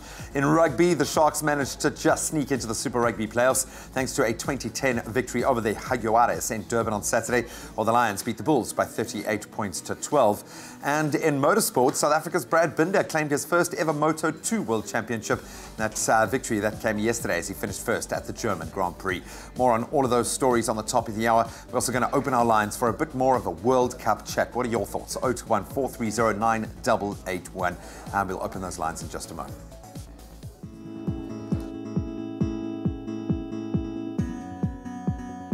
Just after 7:30, let's quickly take another look at what's happening out on the roads. Just one incident you need to be aware of, and that's in Gauteng and Boysons. There's congestion building on the M1 northbound, and that's between Xavier Street and Empire Road. There's an average speed of around 20 kilometers per hour. Just be aware of that and plan your routes accordingly this morning. Quality fuel, convenience, and service with a smile. Whether it's to fuel up or stock up, Caltex, it's how you get there. Taking another look at your weather and your temperatures. It's your Monday morning, and a feel-good one at that as well. A chilly one as well. It looks like most parts of the country can experience nice and cool temperatures going into the start of the week. Polokwane this morning 2 minimum with a maximum of 16 degrees. Mbombela 6 and a high of 18. Pretoria 3, 16. Johannesburg 1 this morning. Nice and cold, staying cool with a maximum 14. Mahikeng 4 minimum, your maximum 18. Klerksdorp 2, 17. Kimberley 6 and a high of 19. Bloemfontein -2 this morning, staying cool, maximum 16. Richards Bay, good morning, 11 minimum, your maximum 19. Pietermaritzburg 3, 16. Durban 12 and a high of 19. Mthatha 2, 16. East London 11 minimum with the maximum 19 degrees. Cradock 5, 15. Port Elizabeth 9, 18. George 12 and a high of 18 degrees. Sutherland 6 and a high of 10. Cape Town 9, 18. Worcester 9, 18 as well. Springbok 11, 16. And Uppington starting off on 11, reaching a high of 21 degrees. That's a wrap of your weather and your temperatures for the 7:30 bulletin. We'll bring you a final update just after 8 o'clock.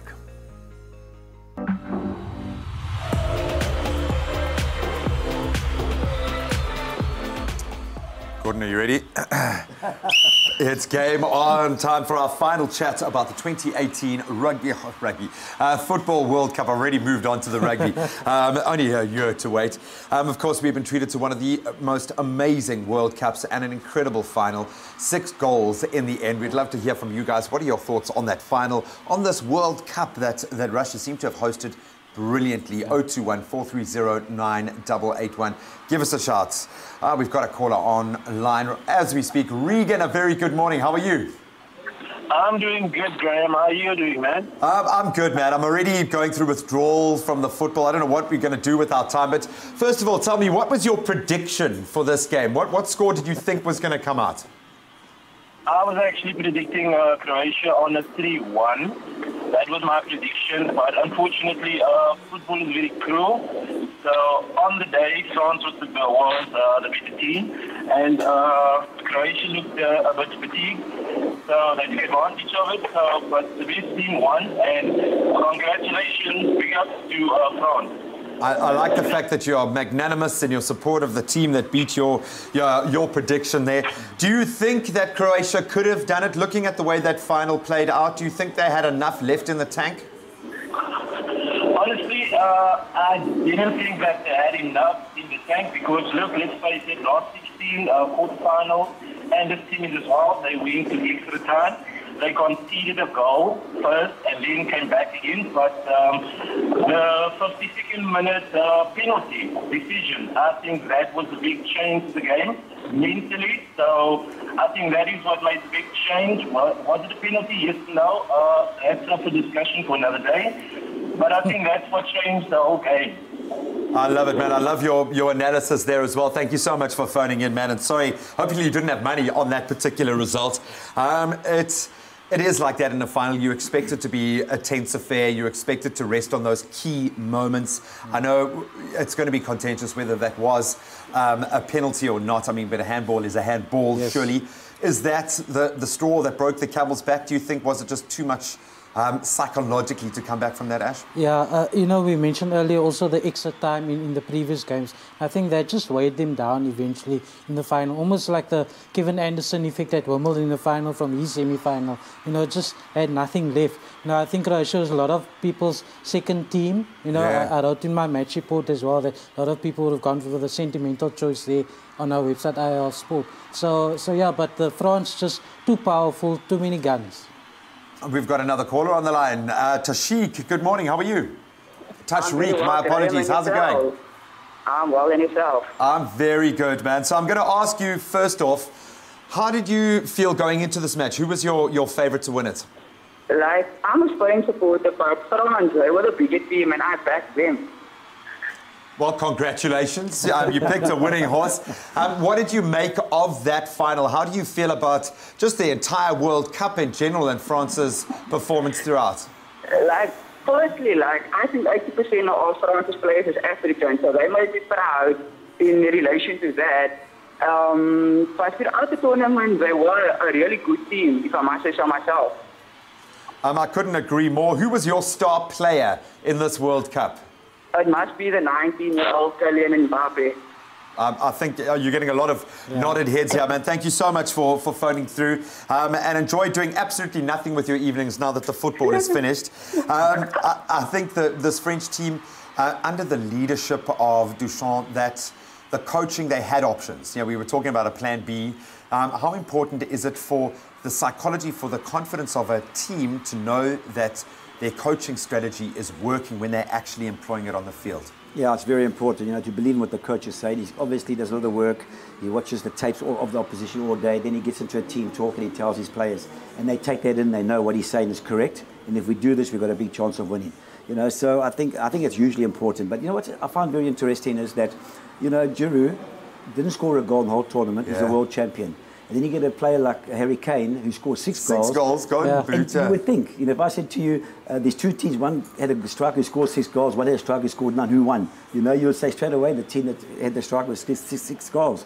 But it just shows you that, you know, people criticised him because he's a striker and he didn't score any goals in actual fact, but he played a big role. You know, he gives him such a different option, you know, holding the ball up, bringing it down, bringing plays in. He did Mbappe get him behind, you know, so, you know, he took a lot of stick from a lot of people, but he's a world champion. Shame you hurt Graham's feelings with Harry Kane there. Sorry, Graham. You said the H word again, man. I've got to re-engage to watch Spurs play through an entire season. I just don't know how I'm going to do it. Gentlemen, can I just say a very big thank you to both of you. It's been absolutely wonderful connecting with you over this time. I don't know what we're going to do. Maybe we should go out for a cup of coffee after this and just console ourselves. Yes. And thank you so much to all of you guys who have engaged with us online and phoning in. It's been an absolute blast. 2018 Russia is officially over. Go for it. Oh, man. Man, oh, man. Listen, it's a gorgeous morning. The sky was literally on fire just like 2 seconds ago. It really was. And now it's still on fire because of our guest this morning. But we'll talk about that in just a little bit. Listen, we're still hanging out with the Good Hope FM crew this morning. We're going to talk about how Good Hope FM is aiming to save water. Yeah, and it is National Babes Wodumo Day. We have just declared it so because Mondays will never be the same again. We were going to exit this scene with a shot of the sunrise, but who needs a sunrise when you have Babes Wodumo? Hey! just keep zooming in. Don't stop. Just go into it. Love it. Enjoy a moment in between with McAfee. See you after the break.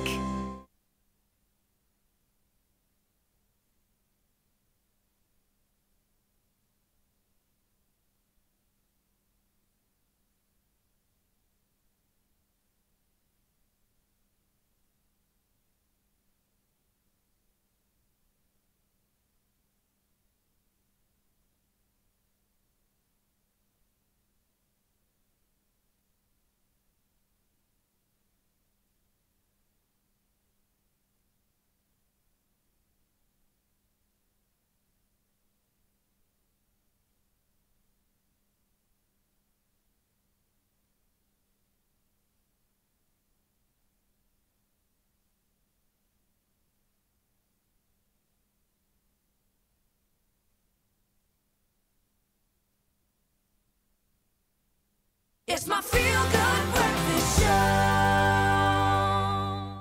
Welcome back. It's your Feel Good Breakfast Show. Happy Monday. We're hanging out with Good Hope's Breakfast Show with Dan Corder team. Great to have you guys here. Listen, quick reflection on some international entertainment news. I don't know if you guys saw the article the other day.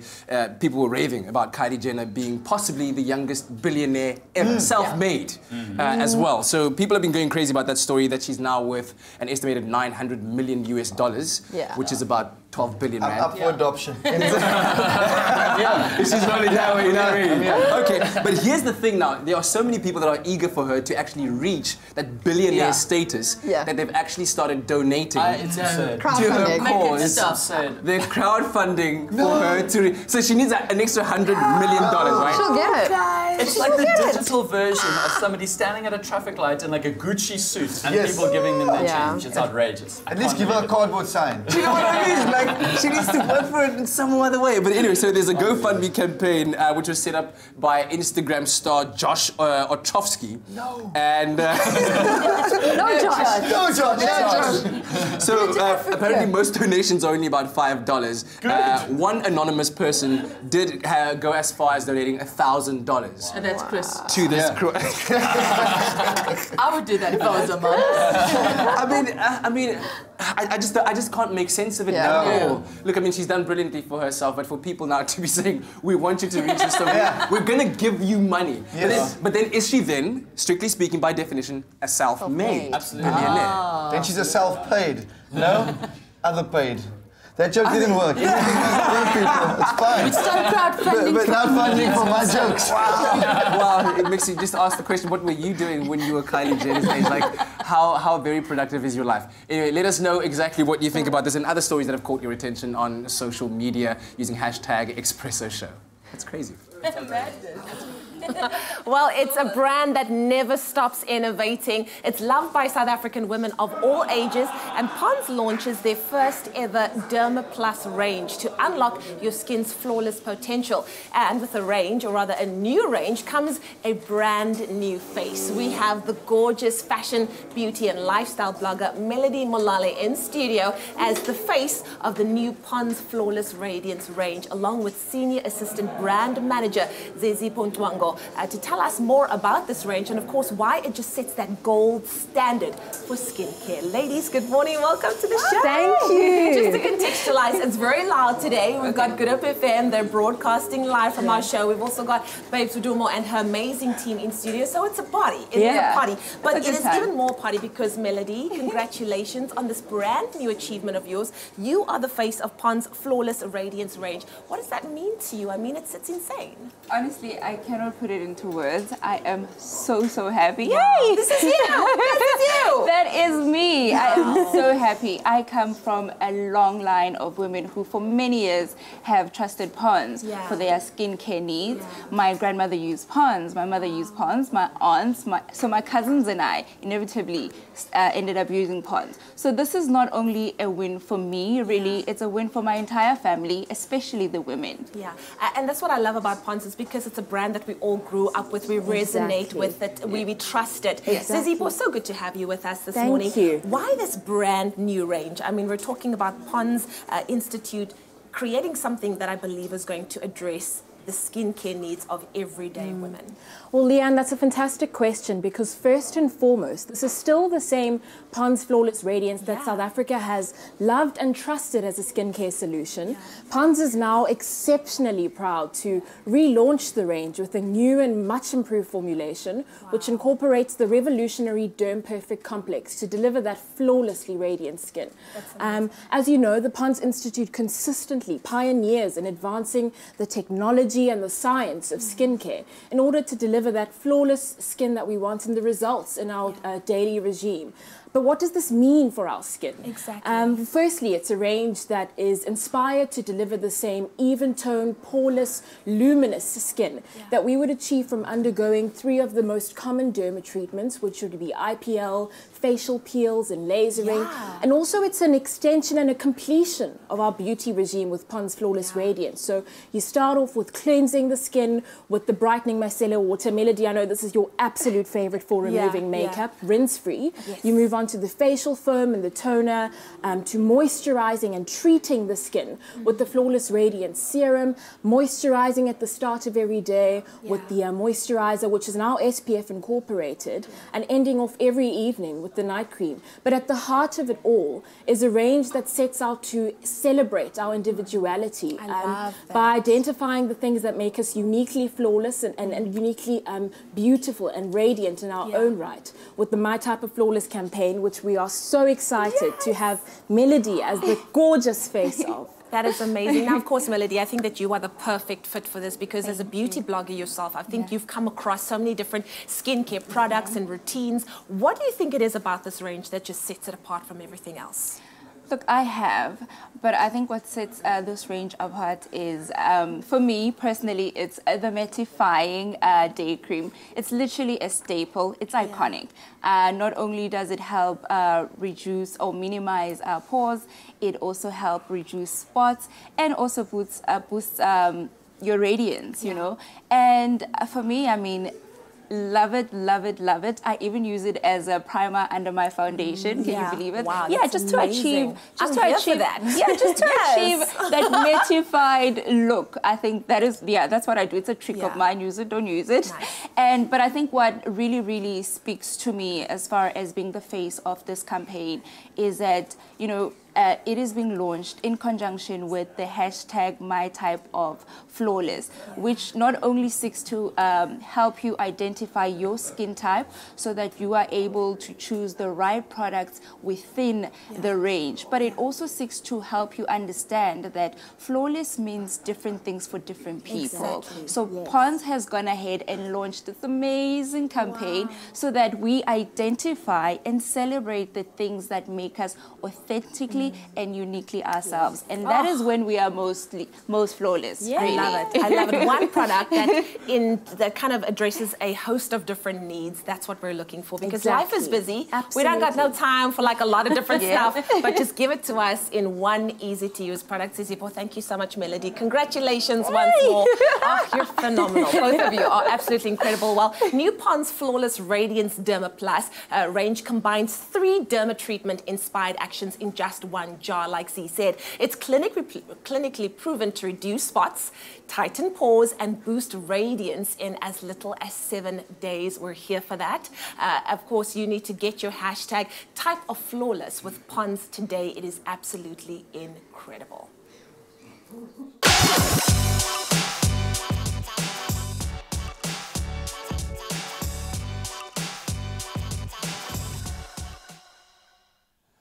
Thanks so much, Leanne. Well, right now we're shifting direction, taking care of the health on the inside of our bodies. We're talking about cholesterol. It's a big deal. It's a big word as well. Best left to the medical practitioners to unpack for us. Yeah, completely. And it's a killer, which is I think the reason why most of us are terrified to broach it. Well, we've got our resident Professor Pamela Naidu, of course, from the Heart and Stroke Foundation here to demystify cholesterol and also give us some great tips on how we can combat high cholesterol with some simple lifestyle and dietary changes. She's sitting down with Lee right now.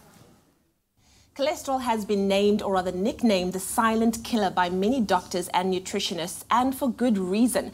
Now, did you know that high cholesterol negatively affects heart wellness? Luckily, it's not all doom and gloom, and the good news is that through regular exercise and a healthy diet, like including jungle oats in your weekly breakfast plan, you can fight high cholesterol levels. Here to give us more information about cholesterol is Professor Pamela Naidu of the Heart and Stroke Foundation, South Africa.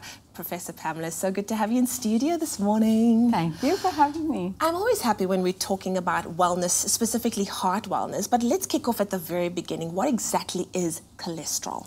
Right, so it literally translates into having fat in your bloodstream. Yeah. Yeah. Okay. So the cells that flow through, your blood system, your veins and your arteries and so on, throughout the body, the fat literally attaches itself to those cells. So the higher the fat on the cells, the worse it is for your health. When you talk about fat in the cells, don't you want to break it down for us? What causes that? What exactly leads to that? So, in some ways you do need a bit of fat. Yeah. So there's the healthy fats and the bad fats, literally.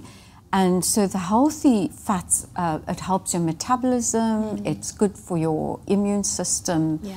It helps your hormone levels to, balance and so on.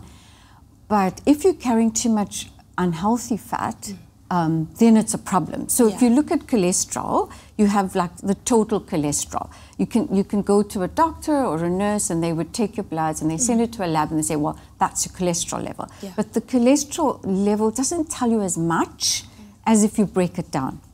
And so you have LDL, which is the low density lipids, and that's your bad cholesterol. And so, the fat that's attaching, so the lipoprotein, so you get the fat cells and the protein cells combining. If you have high LDL, so 130 and over milligrams per deciliter, it's quite a technical thing. But it's, I think, suffice to know that if it's too high, it's not good for you. But your HDL is actually your high density cholesterol, which is actually better for you. And how does high cholesterol levels affect your health? Right, so if you have high LDL, so the bad cholesterol, so what you're actually doing is if you visualize the blood flowing through your body and you've got too much fat on those cells, it's going to start clogging up the vessels and so on. And so literally what can happen is you could end up with a blood clot. And you won't even know it. That's why it's a silent killer. So it's only when it actually gets to the heart or your brain or other parts of your body and really affects it, but particularly the heart muscles, it actually just seizes then, or you end up having a stroke. Let's talk about like having bad levels of cholesterol, the high level. How can nutrition better help to tackle that? So what's been recommended, Leanne, is actually, it's not so difficult actually. Yeah, I know. Yes, we try to make it think that it is, but I think really people do, I think the problem is if you're a meat lover, especially red meats and other forms of meat which too much fat on it, it's a problem. So you should really have a plant-based diet. So your diet should consider more of a plant-based diet. And then obviously your protein with lean meat. Soya to some extent, although there's some issues around women and having soya at a particular age, and especially if you're not at the menopausal stage and so on. But I would say just a lean piece of chicken or red meat is good, it's all right. And like a springbok, if you eat, lean meat like that, and ostrich is great. And fruit and vegetables, obviously. And then you have other types of foods. You got to look at it sort of breakfast, lunch, and dinner. You should be eating consistently throughout the day, so you don't overload your system all in one go. And a product like oats, the jungle oats, is it's actually cholesterol friendly. So it's cholesterol free, and it sort of enhances a better body function, if you like, overall. Fantastic. I love that. Like you said, it's not actually that difficult. It's not that difficult. No. Well, thank you so much, Professor Naidu, for being here with us and, of course, showing us exactly how we can achieve good and healthy cholesterol levels. You're welcome. Well, there you go. Even if you don't suffer from bad cholesterol, it's still good to stay in check with what you eat and how you treat your body. And I hope Professor Naidu inspired all of you, and of course us here in studio, to be more aware of your daily diet, your exercise routines, and how you look after your own general well-being while you navigate through life. South Africa's original oat champion now has a range of nutritious, delicious muesli. New Jungle Muesli, available in an exciting variety of flavors. All right, well, we're going to take another quick break. Hope you're doing well on your Monday morning. We certainly are doing well. Lots happening on your Feel Good Breakfast Show. When we come back, yes, it's relationship talk time. And we asked you the question, at what age do you think it's okay for your child to start dating? Never. Wow. Yeah, Never. that's probably a very good answer to that. And then to celebrate your birthday and make it extra special, babes, we'll be putting on another live performance on your Feel Good Breakfast Show. So make sure you stay tuned for that and more on your Feel Good Breakfast Show. We'll be right back. Coming up on Afternoon Express Live at 4:30 on SABC3. Today we hung out with 5FM presenter and TV personality Dumi Foster. Her career in broadcasting started when she was only 15 years old, and she won the YoTV Presenter Search Competition, Quest for Fame, in 2005. Plus, in another installment of Mommy Mondays, today we take a different look at strategies to discipline your kids. That's Afternoon Express, weekdays at 4:30 p.m. on SABC3. The stage is yours.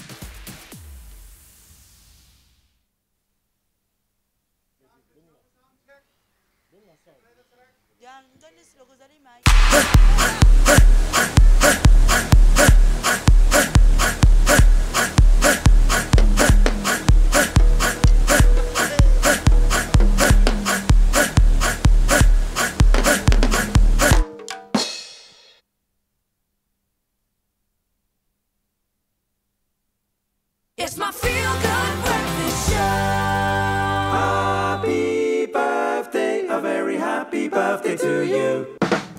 Let's get into that. Welcome back. You're tuned into your Feel Good Breakfast Show, Expresso, right here on SABC3. So good to be hanging out with you. Right now, let's take a moment to connect with you. Millions of people celebrate their birthdays all over the world every single day. So as we welcome today, let's quickly take a look at who is celebrating their birthday. I love it, man. So let's kick it off first with a comedian and an actor who you should know, Will Ferrell. Yes. One of the funniest men alive. He is silly, but he is just so awesome. He celebrates his birthday today. He rose to fame on Saturday Night Live, like so many of the superstars of American comedy. Went on to star in a ton of hit movies: Anchorman, Step Brothers, Elf, Ricky Bobby. Yeah. Probably my favorite, Ricky Bobby. But he is hilarious. I just look at him and I want to laugh. Dude, man. Anchorman, that is my go-to feel good movie, man. Absolutely. Then also celebrating his birthday today is guitarist and lead vocalist of the Australian rock band 5 Seconds of Summer, Luke Hemmings. Yes, rose to fame, of course, as the opening act for One Direction on tour and their debut single, She Looks So Perfect, topping the charts as well. Luke Hemmings, happy birthday. We'd love to hear from you guys as well. If you or someone very close to you is celebrating their birthday, send us a pic, send us an honourable mention. We'd love to put it up. But that's our wrap of our happy birthdays for now.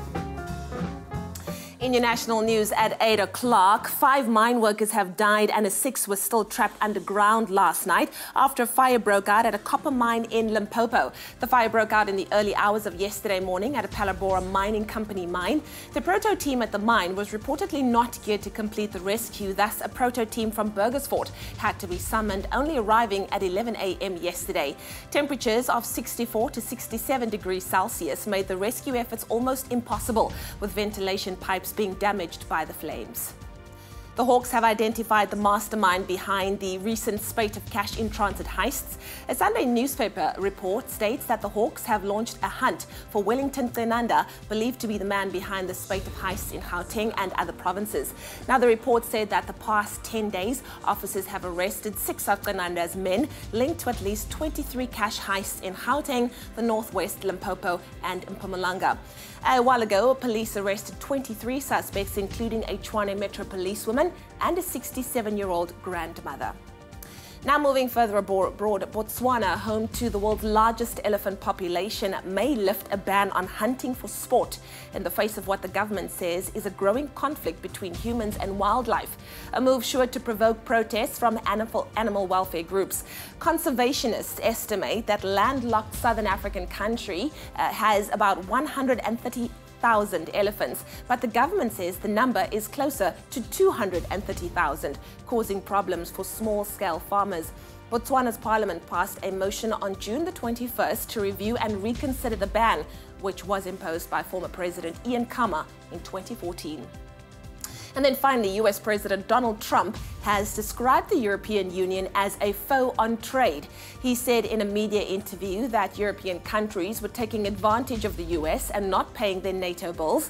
In response, EU Council President Donald Tusk said anyone calling the EU a foe was spreading fake news. Trump also said that he had low expectations for his meeting today with Russia's Vladimir Putin, which comes after 12 Russians were indicted for alleged hacking during the 2016 US elections.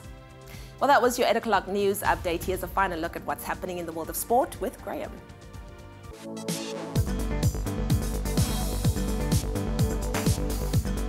So wrapping up our coverage, the 2018 Soccer World Cup came to an end last night as France beat Croatia by 4-2 in a thrilling final in Moscow. Goals from Antoine Griezmann, Paul Pogba and Kylian Mbappe sealed the emphatic victory for France, which sees them become the world champions for the second time since 1998. In Saturday's third-place playoff match, Belgium beat England by 2-0 to take the bronze medal.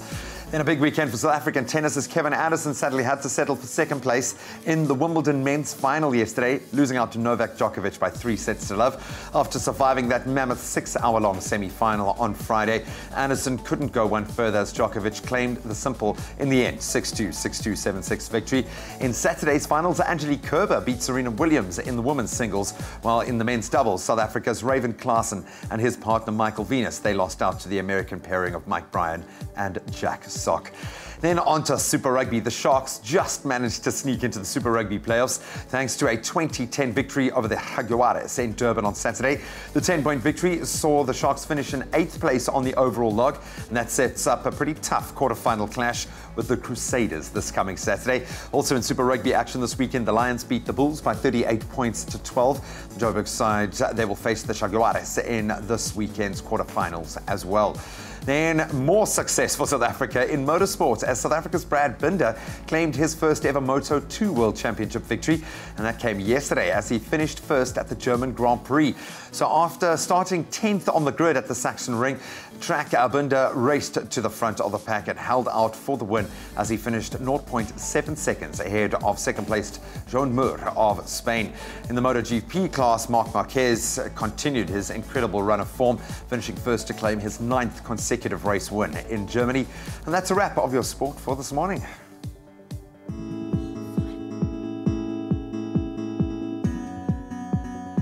Taking a last look at your roads this morning. It's a Monday morning, and in Gauteng, Pretoria, actually, there's protest action on the N1 southbound, and that's just after Old Johannesburg roads. All lanes are obstructed, so please use an alternate route.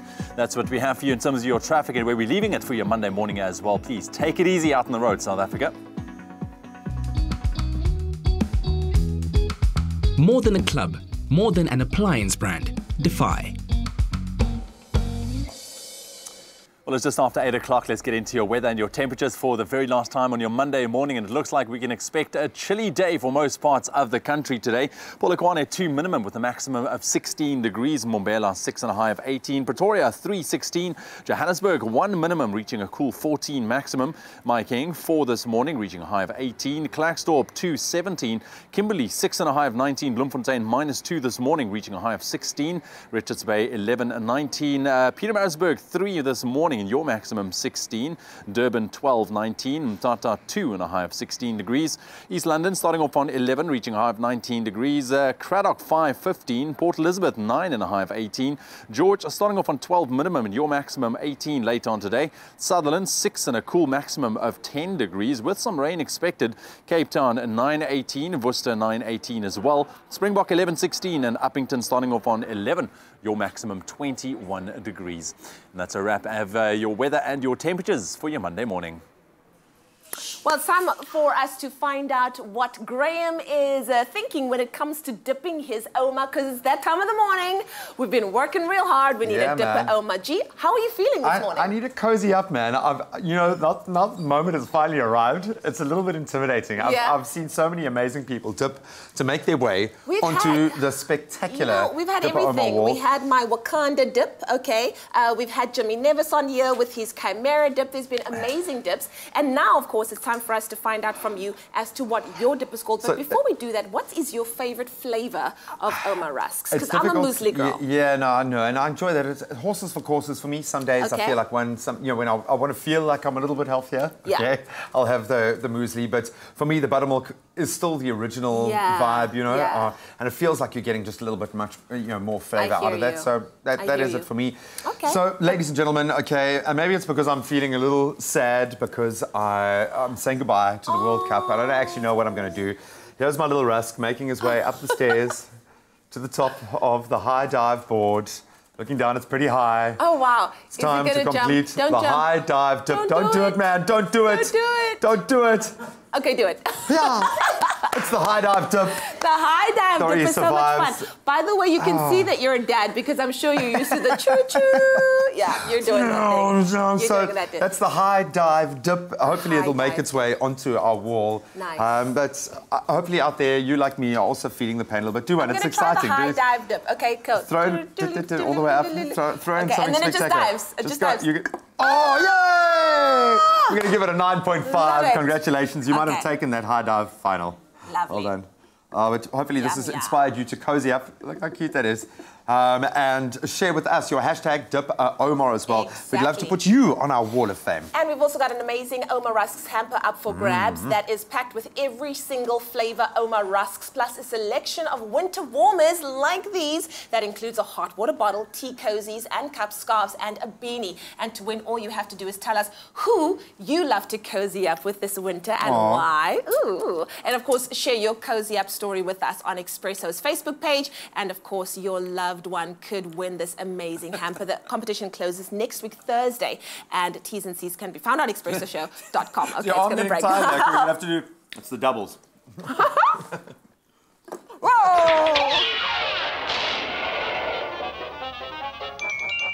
Cozy up this winter and dip a Oma. How do you dip a Oma? Well, it's time to shake off those Monday blues, and what better way to do that than with the queen of calm herself. Babes, what do more? Here she is performing Gades.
Shembe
It's my feel-good breakfast show.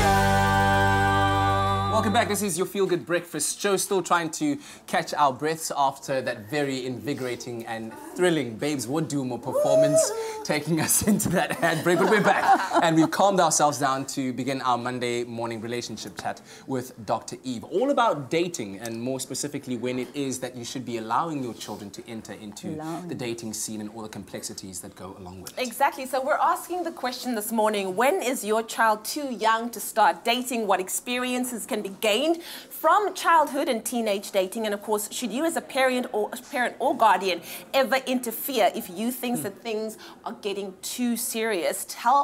To help us answer all of these questions with regards to puppy love is our relationship expert, Dr. Eve, in the house. And of course, if you want to call us, please do so. The number is 021-430-9881. This is a very safe space. And you've got the expert on speed dial, so why not use it? Dr. Eve looking amazing today. Thank you. Also caught a bit of a dance there. I saw her. Little jiggle. But anyway, little jiggle, jiggle. Over to our conversation. So, Leanne mentioned puppy love, those very important years, because they can be the very important learning stages of love, right? So what are we looking, especially as parents looking at your young'uns dating, looking for them to learn during those young stages? Okay, so we've got two things that we've got to correct from get-go. Okay. Yes. First of all, we do not call it puppy love. Okay, that's okay, so that's so a no-no? 1990. No. Don't do it. Yes, you know the reason why? It's because it's really insulting. Okay. And it minimizes the experience of young people growing up all the way. We quite patronize. We say, oh, you don't really feel in love. Oh. It's just puppy love. It's like puppy fat. You know, it's so cute and cuddly. It invalidates the feeling. Thank you, Kat. It absolutely does. And we have to take it very seriously. Okay. And that's my appeal to parents. Please listen to your children when they're telling you that they are falling in love or have a crush or feel sexually aroused by something or somebody. Be very, very present with them with that. Because if we don't, we minimize the importance of how at risk they are. Because the moment that you do this patronizing, minimizing of this love feeling that they have, these kids, what do? They kind of go underground. They have a device in their hand and they're going to continue, but without parental values, without parental guidance. They're just going to go crashing into these crushes. So please, parents, be with us, share with us what your troubles, your obstacles, your stuckness is around dealing with your children who tell you, I've fallen in love or I want to go out with somebody. That's the first thing. The second thing is, I don't know if kids really date anymore. they live online. You got to go down, because I mean, you millennials go down to Generation Z, where they only have been online. Do they really get officially invited out on a date? I don't really think so. Like, can I take you out to dinner, or yes, exactly, for a milkshake or something like that? Yeah, I don't know if that happens anymore. No, it hey, doesn't. how about that? If we get some youngsters out there to call us, give us a that call would be interesting. and give us a call on 0214309881. How does the dating scene work these days? Do you guys date like that? Do you text and say, hey, how about some ice cream, with an ice cream emoji, of course, and then actually follow through with it? Yeah, as long as it's not milkshake, because you know what milkshake does. Exactly. I have no idea what milkshake does. I don't. We're going to be back again with Dr. Eve very shortly, and we continue our conversation. What was that? What was that? Oh, it's getting interesting on that side. So let's calm things down a little bit by whipping up something that is unbelievably healthy and quite novel. So last week, of course, we saw Kat and Ewan taking some hilarious shots of very healthy goodness. I was a bit nervous about joining you for today, but today we are looking for a quick and easy way to add some superfood goodness to any smoothie or drink and keep you at the top of your game this winter. We've got a really nifty way of creating the healthiest ice cubes out there. This is really cool, man. Absolutely. This can go straight into a smoothie if you're making it, or you can pop it into a drink to kind of gradually release the super foodiness. So what we're doing is we're condensing the health into an ice cube this morning, all right? And then you can use these ice cubes in your smoothies, which will also show you which smoothies you can actually make with these. But let's start off there with our moringa powder. Okay, so we've got moringa, a huge range of vitamins and minerals, really is a superfood. And it also helps in the building of your immune system. And we talk so much, we've been lucky enough to obviously have a Kina Force on hand to help us discover the quality of boosting your own system and treating those symptoms with healthier options. You don't always have to turn to medication after you've gotten sick, but rather, make yourself feel better if you are sick, but prevent it, prevent. Then we've got baobab powder. Yes, here we go, this white one over here. I love that. It's been used for centuries here on the continent because of its medicinal power, helping to treat anything from fevers to even malaria. It's got very high levels of vitamin C, almost 10 times the amount of vitamin C than found in oranges. We're always bashing oranges, but it's because we always associate oranges with vitamin C, but there are so many other options that pack an even bigger punch. Yes. Then, turmeric, depending on where you stand. Antiviral, antifungal, antibacterial properties, and it protects infection or prevents infection from spreading to other cells. So it literally works on a microcellular level.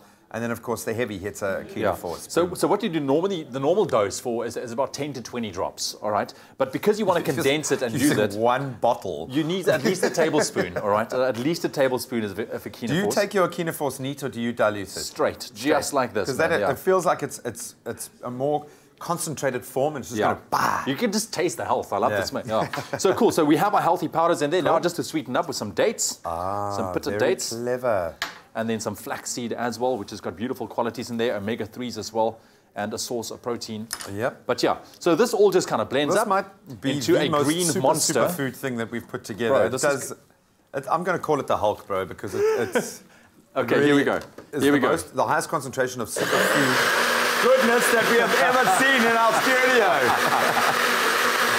The keyword is drink. For 33728, if you'd like us to send this directly to you. Cool. Yeah, again, that keyword is drink to 33728 if you'd like us to send you that ingredients list. I was looking for glasses for us to put into, but of course we don't get that far. It looks like the Hulk, man. It smells healthy. Yeah, that smells like the healthiest. I'm so glad we're not doing that in shot form. Let me see if I can do this. Yeah, hang on.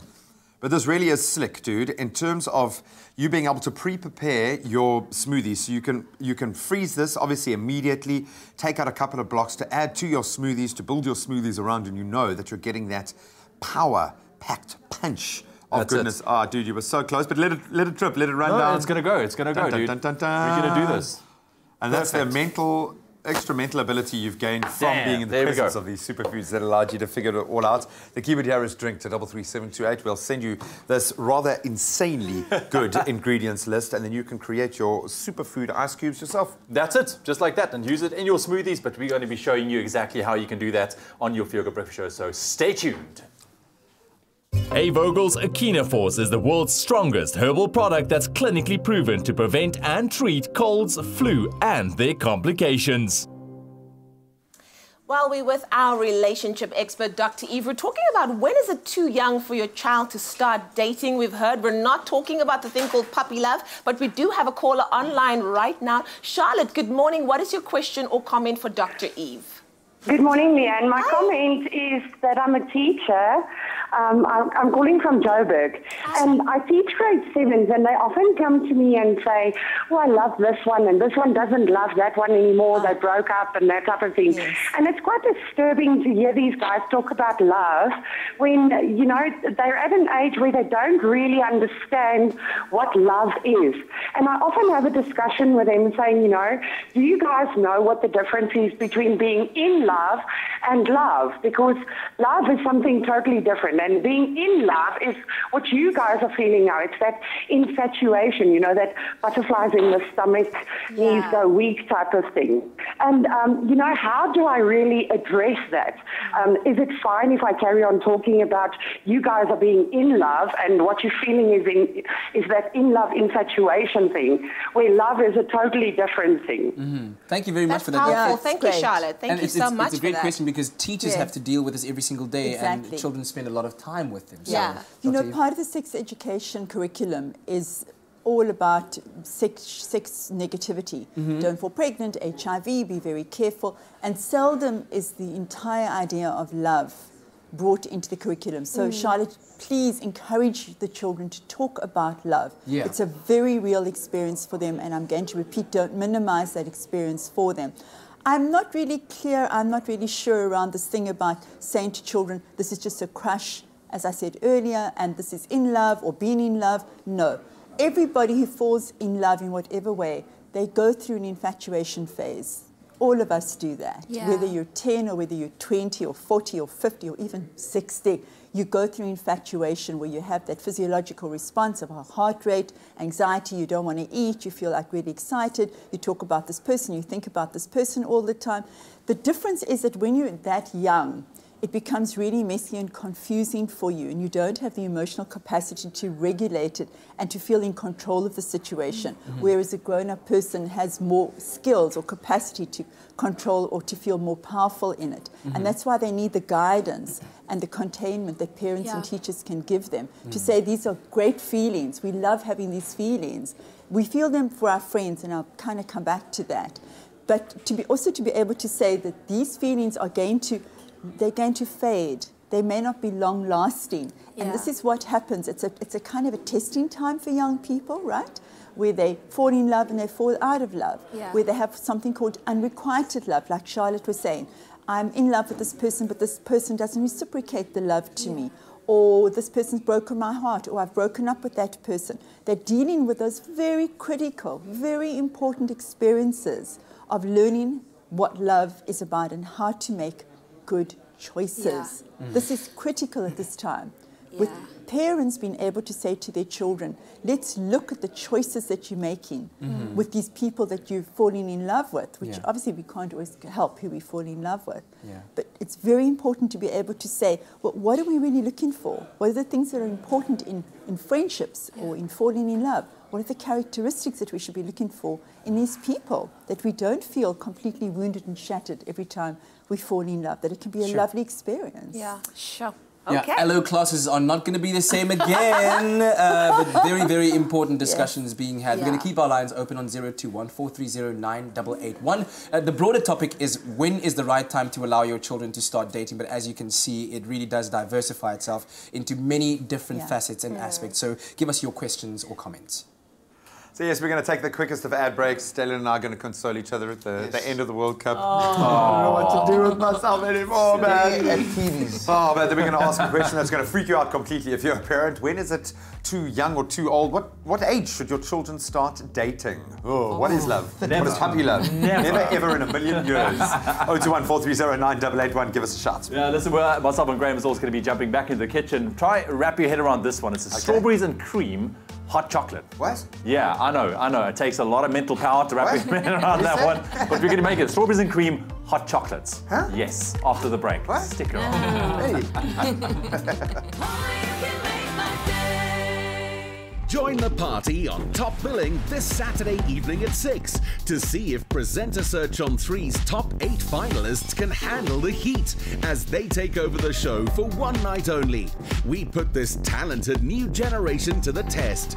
Don't miss the Top Billing Takeover, Saturday at 6, repeat Sunday midday on SABC3. Where the stage is yours.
It's my feel-good breakfast show.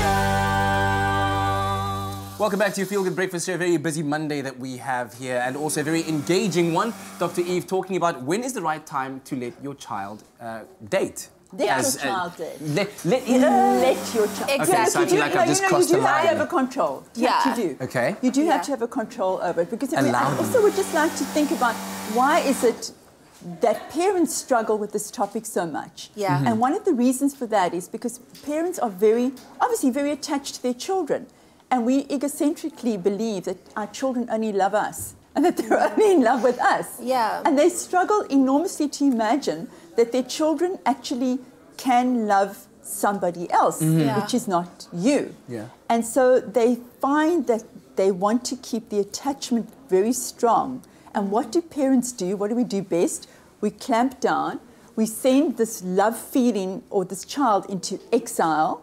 And we say to them, actually, you go into seclusion, or we're going to take your phone away so that you can't have this little romance going on. I'm saying little. This romance going. This romance going. I want to ask you, like, is it okay for a parent to say, you know what, I know that you want to date right now, but just wait a little. There's so much life to be lived. Like, play sports, do this, do that. Because the thing is, let's be honest, when you're in love, the only thing you think about is that person. You eat, sleep, on your phone, da-da-da-da-da. And you miss out on so much that can be enjoyed, and there's enough time for that. So when my mom told me, Leanne, first finish this and this and this and this and that, as much as I wanted to, I respected that. I really, really did respect that. And you know what, I would go on casual group outings with people, but I respected that my mom, as a single parent, asked me, Leanne, focus on your studies, complete your studies, and when you're done with that, you're welcome to, to do that. Is it wrong for a parent to say that? I'm sure the child will respect it. Yeah, I don't think there's any wrong. I think each family is unique and everyone makes their own, what I call, agreements around that. I think that I like an approach of integration. Of course. So it's at the same time, this is going to be happening. You're still going to have your crush. You're still going to have 100%. A longing. How do you integrate that into your life while you still completely, I agree with your mom, focus on your studying, focus on your sport, focus on things that are very valuable to you, and at the same time acknowledge. I mean, this is where I think parents mess up. They don't acknowledge that the child is, having these longing feelings that are distracting. And I do want to bring up an important thing that parents need to be very aware of, which is something called teen dating violence. There's an incredibly high incidence of that, whether it's happening online or in real life. And parents must be very alert and aware to the signs of dating violence that their children are going through. And if you are going to minimize and try and send this experience into exile and say to children, you can't date, they will continue to date, but you'll never know that what they're going through is violence against them in their relationship. So it's really something we can't deny. Especially with our parents. It's not an easy job. Yeah. No, it's not easy. Shoot. Wow. Please, I'm done with those days. There's so much more to talk about, and we always appreciate your time. And also, very exciting news that you revealed to us during the break is that Dr. Eve has written the curriculum for all children that will be, is it starting school in 20? They're going to end 20-30 students. 20-30 students regarding sexual education, emotional education, all the topics that we speak about, love, friendships, and all those kind of things. And that's going to be one of your core focuses. So that's wonderful work.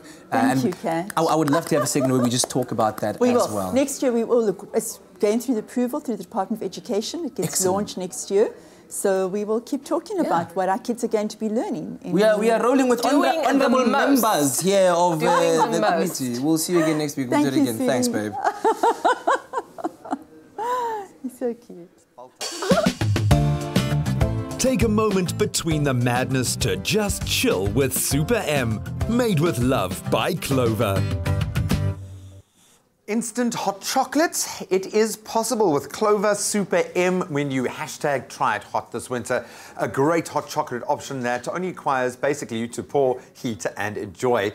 And if you need an excuse to cuddle up on the couch with a warm blanket and cozy up this winter, we have got the perfect endorsement here. So it's rich, it's a cup of Super M, strawberries and cream hot chocolate. Mind blown. Until I saw this ingredients list, I couldn't wrap my head around it. Now I get it, dude. Maybe now this is the perfect thing for you just to unwind after the World Cup, man. You see? It's soft, it's great, it's hot, it's sweet, it's just what you need. Hopefully it'll console my broken heart. Hopefully, man. Okay, so what's going on here, man? So, dude, it's very easy. We've got our Clover Super M. We love Super M just as is cold, but you can use them as a nice and hot alternative as well when it comes to hot chocolate. Strawberry is my favorite flavor as well. Strawberries and cream. So we got our Super M strawberry, all right, that's here. I mean, this could have been a Wimbledon vibe as well, possibly. Strawberries and cream. White chocolates. Decadent. Delicious. So we've heated this beautifully. So we're just going to pop that in there, and that's going to melt down. There was a lot more of that white chocolate before we started this, but there really was. In the studio has been nibbling on our white chocolate nibs. Well, now, then we have some Clover fresh cream. We're just going to pour a little bit, bam, just like that. Because the milk is nice and warm, obviously that hot chocolate will dissolve, but it's not going to be a crime if some of that the hot chocolate is still, like the chocolate pieces are still in there. You've got that. Man, if you come at the end of your cup, beautiful little surprise. So there we go. This is literally as easy as it is, dude. Is that it? Like, that's it. So you're just going to decorate it for us nicely. So let me see if I can get it in here. Okay. Slowly. Yes. Here we go. Beautiful, man. There we go. I've got it. This might take an entire morning, but we'll get there. To censor every thought that's coming into my head right now, man. That's. I mean, look how smooth that is. Wow. Rich. Okay, we'll just do one. Okay. Because I will keep this for myself. And then start decorating, I saw that coming. Okay. So the keyword here is Clover to 333. I'm not going to hold back, eh? No. Go for it. Yes. Booyah. Oh. Get in there. There we go. Perfect 12. I'm going to pop a beautiful little strawberry. On the couch with a warm blanket, this Clover Super M strawberries and cream hot chocolate recipe is the answer you're looking for this season. For this recipe, you'll need 300 ml of Clover Super M strawberry flavored, 3/4 cups Clover cream, 50 grams white chocolate, 1 cup sliced strawberries, half a cup caster sugar, and half a cup of water. Add strawberry slices to a pan. Then add caster sugar and water. Cook until thick syrup forms. And set aside. Next, add your Clover Super M strawberry flavor to a pot. Add Clover cream. Stir in the white chocolate. Pour into serving glasses. Top with Clover whipped cream and strawberry syrup. If you love a good cup of hot chocolate, this hashtag tried hot Clover Super M strawberries and cream hot chocolate is the perfect winter treat for you. Made with love by Clover. Bam, doesn't that look absolutely decadent? The keyword is Clover. SMS that to 33728. Check it out on our website as well a little bit later on this morning. That's expressoshow.com, man. Hey, what do you think, buddy? Come on. Well done, man. Yes, keeping things pink this morning. Inspired by your shirt. Take a moment between the madness to just chill with Super M. Made with love by Clover. Now, we are absolutely delighted to have Good Hope FM in studio. Of course, the Breakfast Show headed by none other than Dan Corder in the house. And of course, broadcasting from Expresso studio this morning as we commemorate Mandela Day this coming Wednesday, the 18th of July. Yep. Now, some people may have already put their 67 minutes to use this past weekend or actually were able to do so. Some will do so on Wednesday. And on that day, Good Hope FM will be delivering much-needed donations, donating goods, and also 25 5-litre water containers to 67 various organisations in and around Cape Town that need recognition and support. And here to speak about their involvement in providing water is the spokesperson for Water for Cape Town, Paulette van Heerden. Thank you so much for joining us. Thank you so much. Lovely to be here. So good to have you here. Now, for those viewers who have not heard about Water for Cape Town, don't you want to tell us more about what you do? Yes, we're a charity organisation and we are here to educate Cape Towns to be water savvy. And they need to be water savvy because we want to protect our drinkable water. Yeah. So it's a scarce resource. So Yeah, and of course, we've had a persistent dry spell over the past couple of years that's really had a massive impact on our water supply. We know the dam levels were very, very low. But with the current, the fact that we've had some good rainfall, are we still encouraging people to save water? Are we all saying, yay, it's all good, break open the taps, let's go? Both. We're very happy that we've had so much rain, but it doesn't take the problem away in long term. So in long term, we still have to be very cognizant of our water usage and bring it right down. It's an important message to carry forward. It certainly is. Now, I love the fact that during Mandela Month, and especially for Mandela Day, Good Hope FM is reaching out to 67 charitable organizations, and you've partnered with them. How exactly are you going to be collaborating, and what do you hope to achieve? There they are on screen right now, living their best lives. So we've had a wonderful support from the radio station for our charity organisation, and we have regular interviews and we do outside broadcasts at schools. It's a long list of activities. So recently we were donated 10,000 5-litre bottles of water at Water for Cape Town. And so at the management meeting we said, what can we do? And we said, Mandela Day. And then from there it grew. And then the city got involved with their early childhood development centres. And so we're able to extend this into the grassroots of all our communities, and it's so exciting. So then we brought in blankets and food and care packs.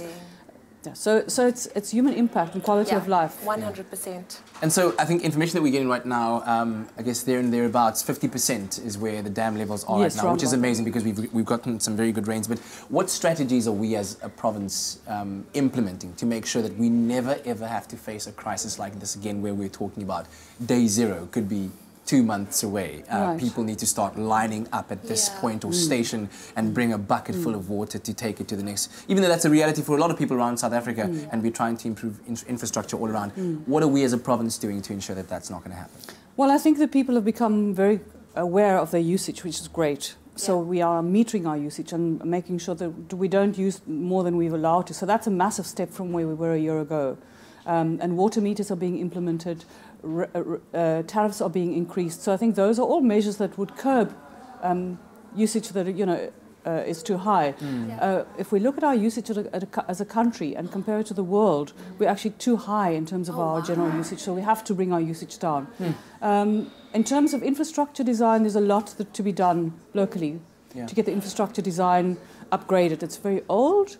We lose 37% of our water from the point of dispatch to the point of arrival. 37%. To quote one statistic. So there are a lot of optimization and efficacies that should be brought into place, and everybody's very aware of that. And I think that what we need is the public, the state and private sector to work together. If we can get that right, I think we can move fast. Well, thank you so much, Paulette, for what you're doing in collaboration with Good Hope FM. I think it's wonderful, not only for Mandela Day, for Mandela Month, and of course throughout the rest of the year. And if you would like to find out more about the work and of course the outreach done by Water for Cape Town, then you can head over to waterforcapetown.org for more information. All right, we're still hanging out with the incredible crew from Good Up FM this morning. How's it, guys? Yes, listen, they are awesome. Coming up after the break, though, it's just ahead of the school that's going back. Of course, last day of school holidays. We're bringing you some awesome lunchbox ideas. And then we have another epic performance by the gorgeous Babes Will Do More. Dalen is trying to, I don't know, he's lost. He's lost, he's starstruck. He doesn't know what to do at this moment. Man. Just play it cool, man. Just play it cool. She's going to be back with the last performance.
It's my feel-good breakfast show. Welcome back. You tune into your Feel Good Breakfast Show, Expresso, right here on SABC3. Jumping back into the kitchen with a gorgeous Sandra. Hello, Sandra. I do love it in the kitchen. I You do cannot love it lie. in the kitchen. Listen, great to have you guys. Thank you very much. Are you well, though? Yes, no complaints. Monday morning. Always a pleasure being here. Love it, love it. Listen, school holidays, it's over. Yeah, it's the last shame. day. School's back in action tomorrow, and that means you've got to start packing those lunch boxes once again. And I know that a lot of parents maybe have cold sweats around this. Yes, I've always had peanut butter because it's so much easier. We're going to jazz it up this morning. Yes. So we're using our Be Well sandwich spread this morning, and this is great. It is healthy because it's vegan friendly, no eggs, dairy or gluten, and it's made from canola oil, which means rich in omega-3s as well. Nice. So very, very healthy for the kids. So we got 3 different kind of lunchbox options that you can go for the kids. Firstly, we just use our sandwich spread as a dip. All right, so there you have your healthy veggies, easy peasy, just as is, some carrots, some cucumbers, some little baby, what is that? Crudité. Crudité. Yes. And that's it. And then, secondly, we're going to make a beautiful sandwich, but something different as well, using our sandwich spread. And you're going to be making it first. So we've got some brown bread there going. Yeah. So just spread some of that sandwich spread on there. On there. Yeah. Yummy. Don't be shy now. Oh, sorry. Don't be shy now. Let's there we go in for it. Perfect. There we go. All right. And then you're going to start just adding your ingredients. So what you got? So got some tomato and cheese. Yes. And some leftover chicken. If you got some, if there on is Sundays, any, you normally have leftover chicken. That's it. You just put it on there. Just like that. Easy peasy. Some tomatoes. Yes. And some cheese going on there as well. Like that one. Yes, and we do have the the second slice underneath. It's right underneath. Look at that, look at that. And you just have to put a little more on here because no one wants a dry like I salmi. said, don't be shy. And there we have the keyword for our lunchbox ideas is be well. SMS that to 33728. That's be well to 33728. I'm going to get busy on this side so long. What are you doing? I am rolling out a bread. All right. So you'll see what I'm going to do with this guy, because this is something interesting, because, you know, kids eat with their eyes as well. And when something is fun to look at, you know, they'll eat it, you know, especially when it's healthy. So I'm flattening out this bread. So what I'm going to do is, once again, some sandwich bread, if you don't mind. Yes, there we go. Pop them over there. Don't be shy now. Don't be shy now. Just like that. So I'll just do the one and see if I can get this right. I have faith in you. Bam, bam, bam. You have some? Yeah. Good. So we got some thinly sliced cucumber. Oh, I see Just what like you're that. doing. You know, watch. Like that. Just want to layer it nicely. Some carrots. Yes. That goes on there as well. Oh, it looks very pretty. You'll see. And then I'm just going to fold a little piece of ham in there as well, just like that. And then what I want to do, I want to make sure that it's all neat. You see now? Oh, you take so much care. Wait now. Check. And then it's Here comes all the trick. about rolling it, bam, just like that. Like a sami sushi. Like a sami sushi. Yes. And then we're just going to cut it. Look at that. That is exciting. Hey? I would love that in my lunchbox. Perfect. And then you have these beautiful little rolls that you can pack in. And it's something different. Yeah. It is something different. And you can eat it on the go. You can eat it on the go. That's it. It's a nice little snack. Yeah. You know, you don't have to sit down. You can go, I want to go play touch rugby or whatever. Quick, get it in there, and then you go have fun. So there we go. It's 3 different lunchbox ideas. Very, very healthy as well. And the young ones will absolutely love it. And we're sorting you out with back-to-school lunchboxes. Hey, Sandra? Thank you very much. That salmi of yours, eh? Looks delicious, though. The keyword be well. SMS that to 33728. Check out these recipes on our website as well. That's expressoshow.com. High five. Well done. Bam. All right, now it's time to How to Shine with Mac Kitchen Cleanup Time. Dun, dun.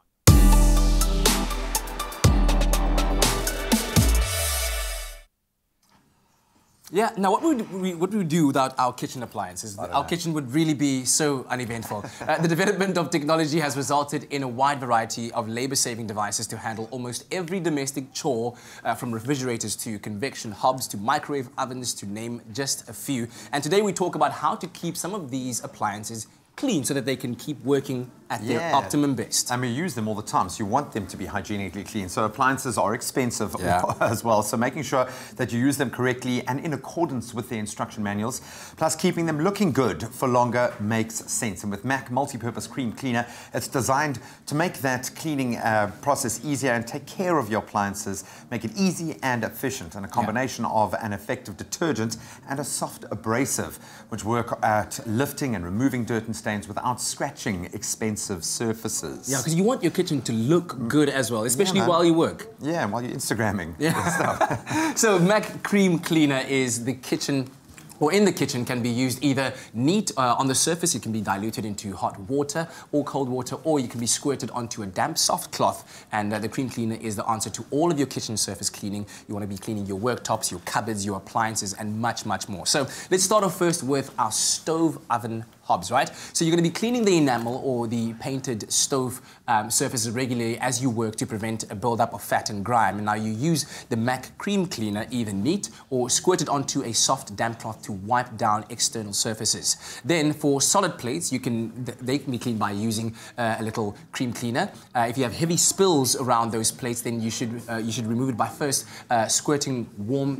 first warming the plate, then applying that neat cream cleaner on the spill to allow it to soak for just a minute before you wipe it away. And then next you can clean your kitchen hobs with care, of course, by carefully removing the plate, taking care not to damage any of the wiring. Then cleaning the dish under the plate with the cream cleaner, wiping the spiral plate, and then replacing it. Now, when it comes to your ovens, they are far easier to clean if they're slightly warm. So, yeah, not completely hot, slightly warm. But make up a solution of cream cleaner and wash down the walls and the trays and the shelves. And to avoid dislodging the elements, of course, that's very important. And if there is a stubborn burn-on fat or grease or grime, use a specialized oven cleaner strictly in accordance with the instructions on the pack in order to always clean follow properly. the instructions. Don't be shy of reading the labels. We always say it. And then there have been Major advances, of course, in microwave technology, with most ovens offering multi-function, so we use them a lot.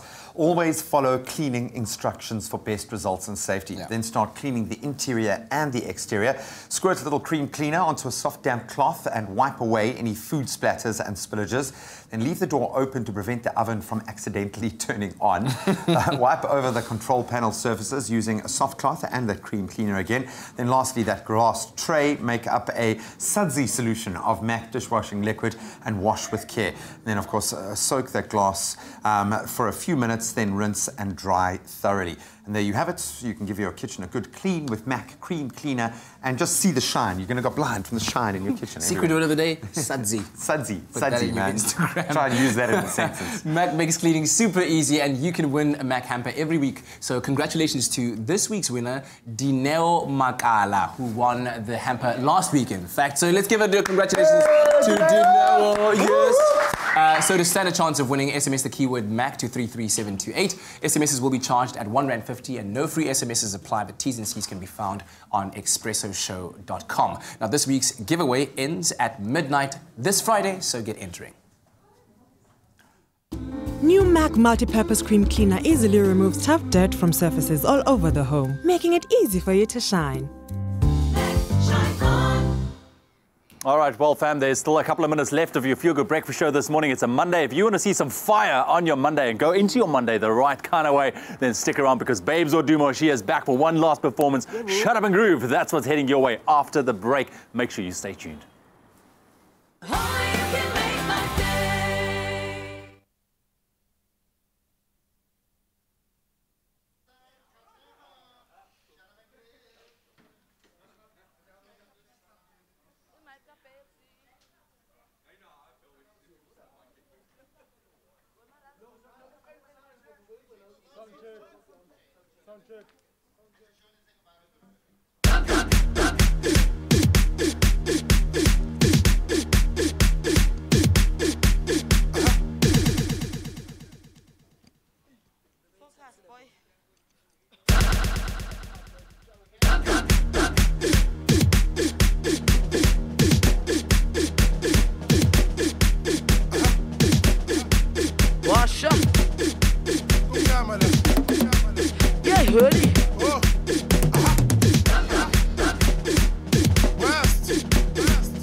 Welcome back to your Feel Good Breakfast Show. We're about to close down this Monday edition of your Feel Good Breakfast Show. Babes Wodumo has been lighting up the stage, and we've appreciated it so much. So, Sisom, for 2018, what still lies ahead? What are the plans to make this the best year ever for you?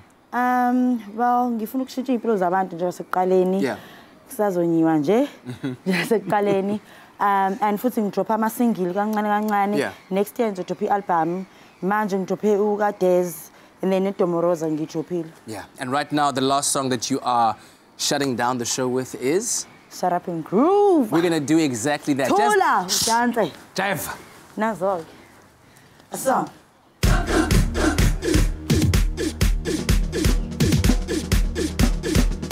Wash up. Yeah, buddy. Ooh yeah, hey. Ooh yeah, hey. Ooh yeah, hey. Ooh yeah, hey.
Expresso Morning Show, made with love by Clover. Another feel-good production.